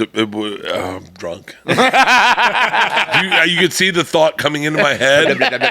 Imagine how great it would have been to be an imperialist who conquered countries, and you're like, their women are beautiful and half naked, and they have mangoes. Mangoes, dude. Icing on the cake, baby. Yeah, my order is popcorn with peanut M&Ms inside the popcorn as soon as I get it, because I want the peanut M&Ms to get warm. Yep. And then 2 hot dogs in my pocket. No, you dirty Large Diet Coke, 2 hot dogs in my I'll do pocket. the nachos every now and then, and I get an extra cup of cheese because they don't give enough. We get 2 cheeses. You get 2 cheeses for 1 set of nachos, so the chips are like covered in the cheese. I love when the chips get soggy. Oh yes, they're not even crunchy anymore. They're not even crunchy. I love it. I want like one of the coolest things we ever did in the movie theaters, and I'll wrap this up soon, guys.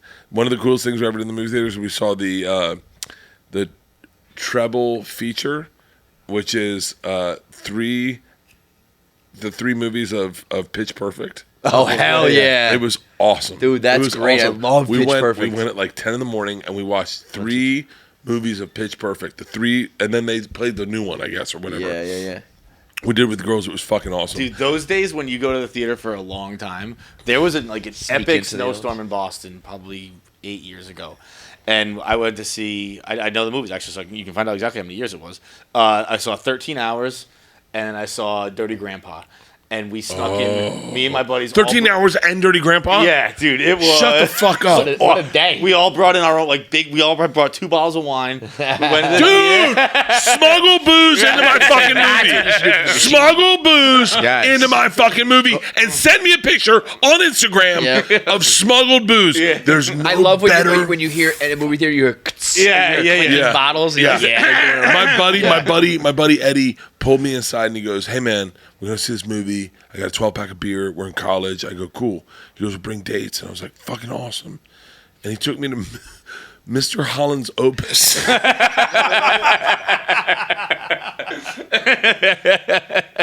I was like, "This is not the movie you want to drink to." Yo, that's hilarious. We took to Happy last Gilmore. movie. Shout out to Adam Sandler. We went to Happy Gilmore, and we took bong hits in the car, and our goal was to hold it in our breath until we got into the movie theater. And so we held it, and we take a bong hit in the car, and we go out to the, as they're doing the trailers, we go out to the car, take a bong hit, and come in. We took these 2 sisters, Lisa and me and Obi did, and we brought bong hits, and we laughed our fucking head. There's no better feeling than laughing with strangers. Yeah. It's the coolest fucking That's why you gotta feeling. go do the I machine. still remember one of the first movies I ever saw where I was like, "Oh, this is amazing." infectious. Was Austin Powers? I think it was maybe the second one, but it was like opening night theater. Was, Dude, Austin Powers' trailer was a banger. His trailer was Austin Powers' trailer. I went like this. I'm going to see that movie. Yeah. The best thing I've ever seen, Leanne, go to see Cocaine Bear, which was fucking awesome also, by the way. And she was recording. My trailer was up before Cocaine Bear. She was recording it on her phone, and my trailer gets done, and I see the 2 boys in front go, "I'm definitely seeing that." yeah. And I was like, fuck yes. Yeah, that's awesome. Man. Everyone go to the movie theaters. Please. Memorial Day weekend, the machine comes out. All summer If you long, love baby. me, if you love anything I've ever done, if you hate me, fuck it. Just buy the ticket and don't see it. And then talk shit about me online. I don't care. I just Buy the tickets. I want this movie to do well.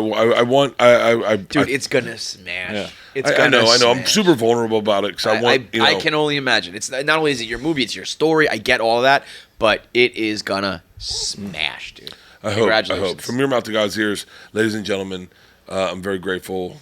Oh, I'm fucking hammered. Very grateful. I've been drinking on a plane. I've been drinking since 2:00 yesterday in Los Angeles. Cheers. To the machine. To the machine. To the machine. Congrats, bro. You Dude. did it, man. Thank you, brother. Thank you Thank so you. much, man. I got up. What I was thinking during it for you, like when you tell someone you're playing a young Bert Kreischer, do you have to explain that he used to be hot? Trust me, he was a lot better looking. He had hair. He was in shape. No, I said to him, I was like, you know, I just really hope this doesn't establish any kind of like physical trajectory for me. Like taking this role. Yeah. But no, I didn't put on any weight or anything. I just stayed in shape. And, Yeah, you know, like playing Bert Kreischer at 22, good. Playing Bert Kreischer at 52, not good. Whoever has to do that role one day is not going to look like you, bro. Yeah, Bert, he said to me on set, he was like, we should just keep doing this. And I was like, keep doing what?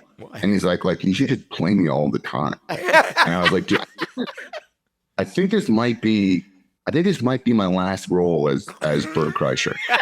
He's like, what? That is the do you most mean? Bert thing ever. Like, let's just make a million movies about me the whole time. We'll just do my 20s, my 30s, my 40s, my 50s, and then I'll be dead. We'll just do it all the time. All right, big thanks for watching. If you made it through this whole episode, that means you should be subscribed. There's so many of you out there who watch and don't subscribe, so make sure you are a KFC Radio subscriber. Make sure you get all the content when it drops. Click that button now. I have 9 fingers. I'm still subscribed. It's that easy.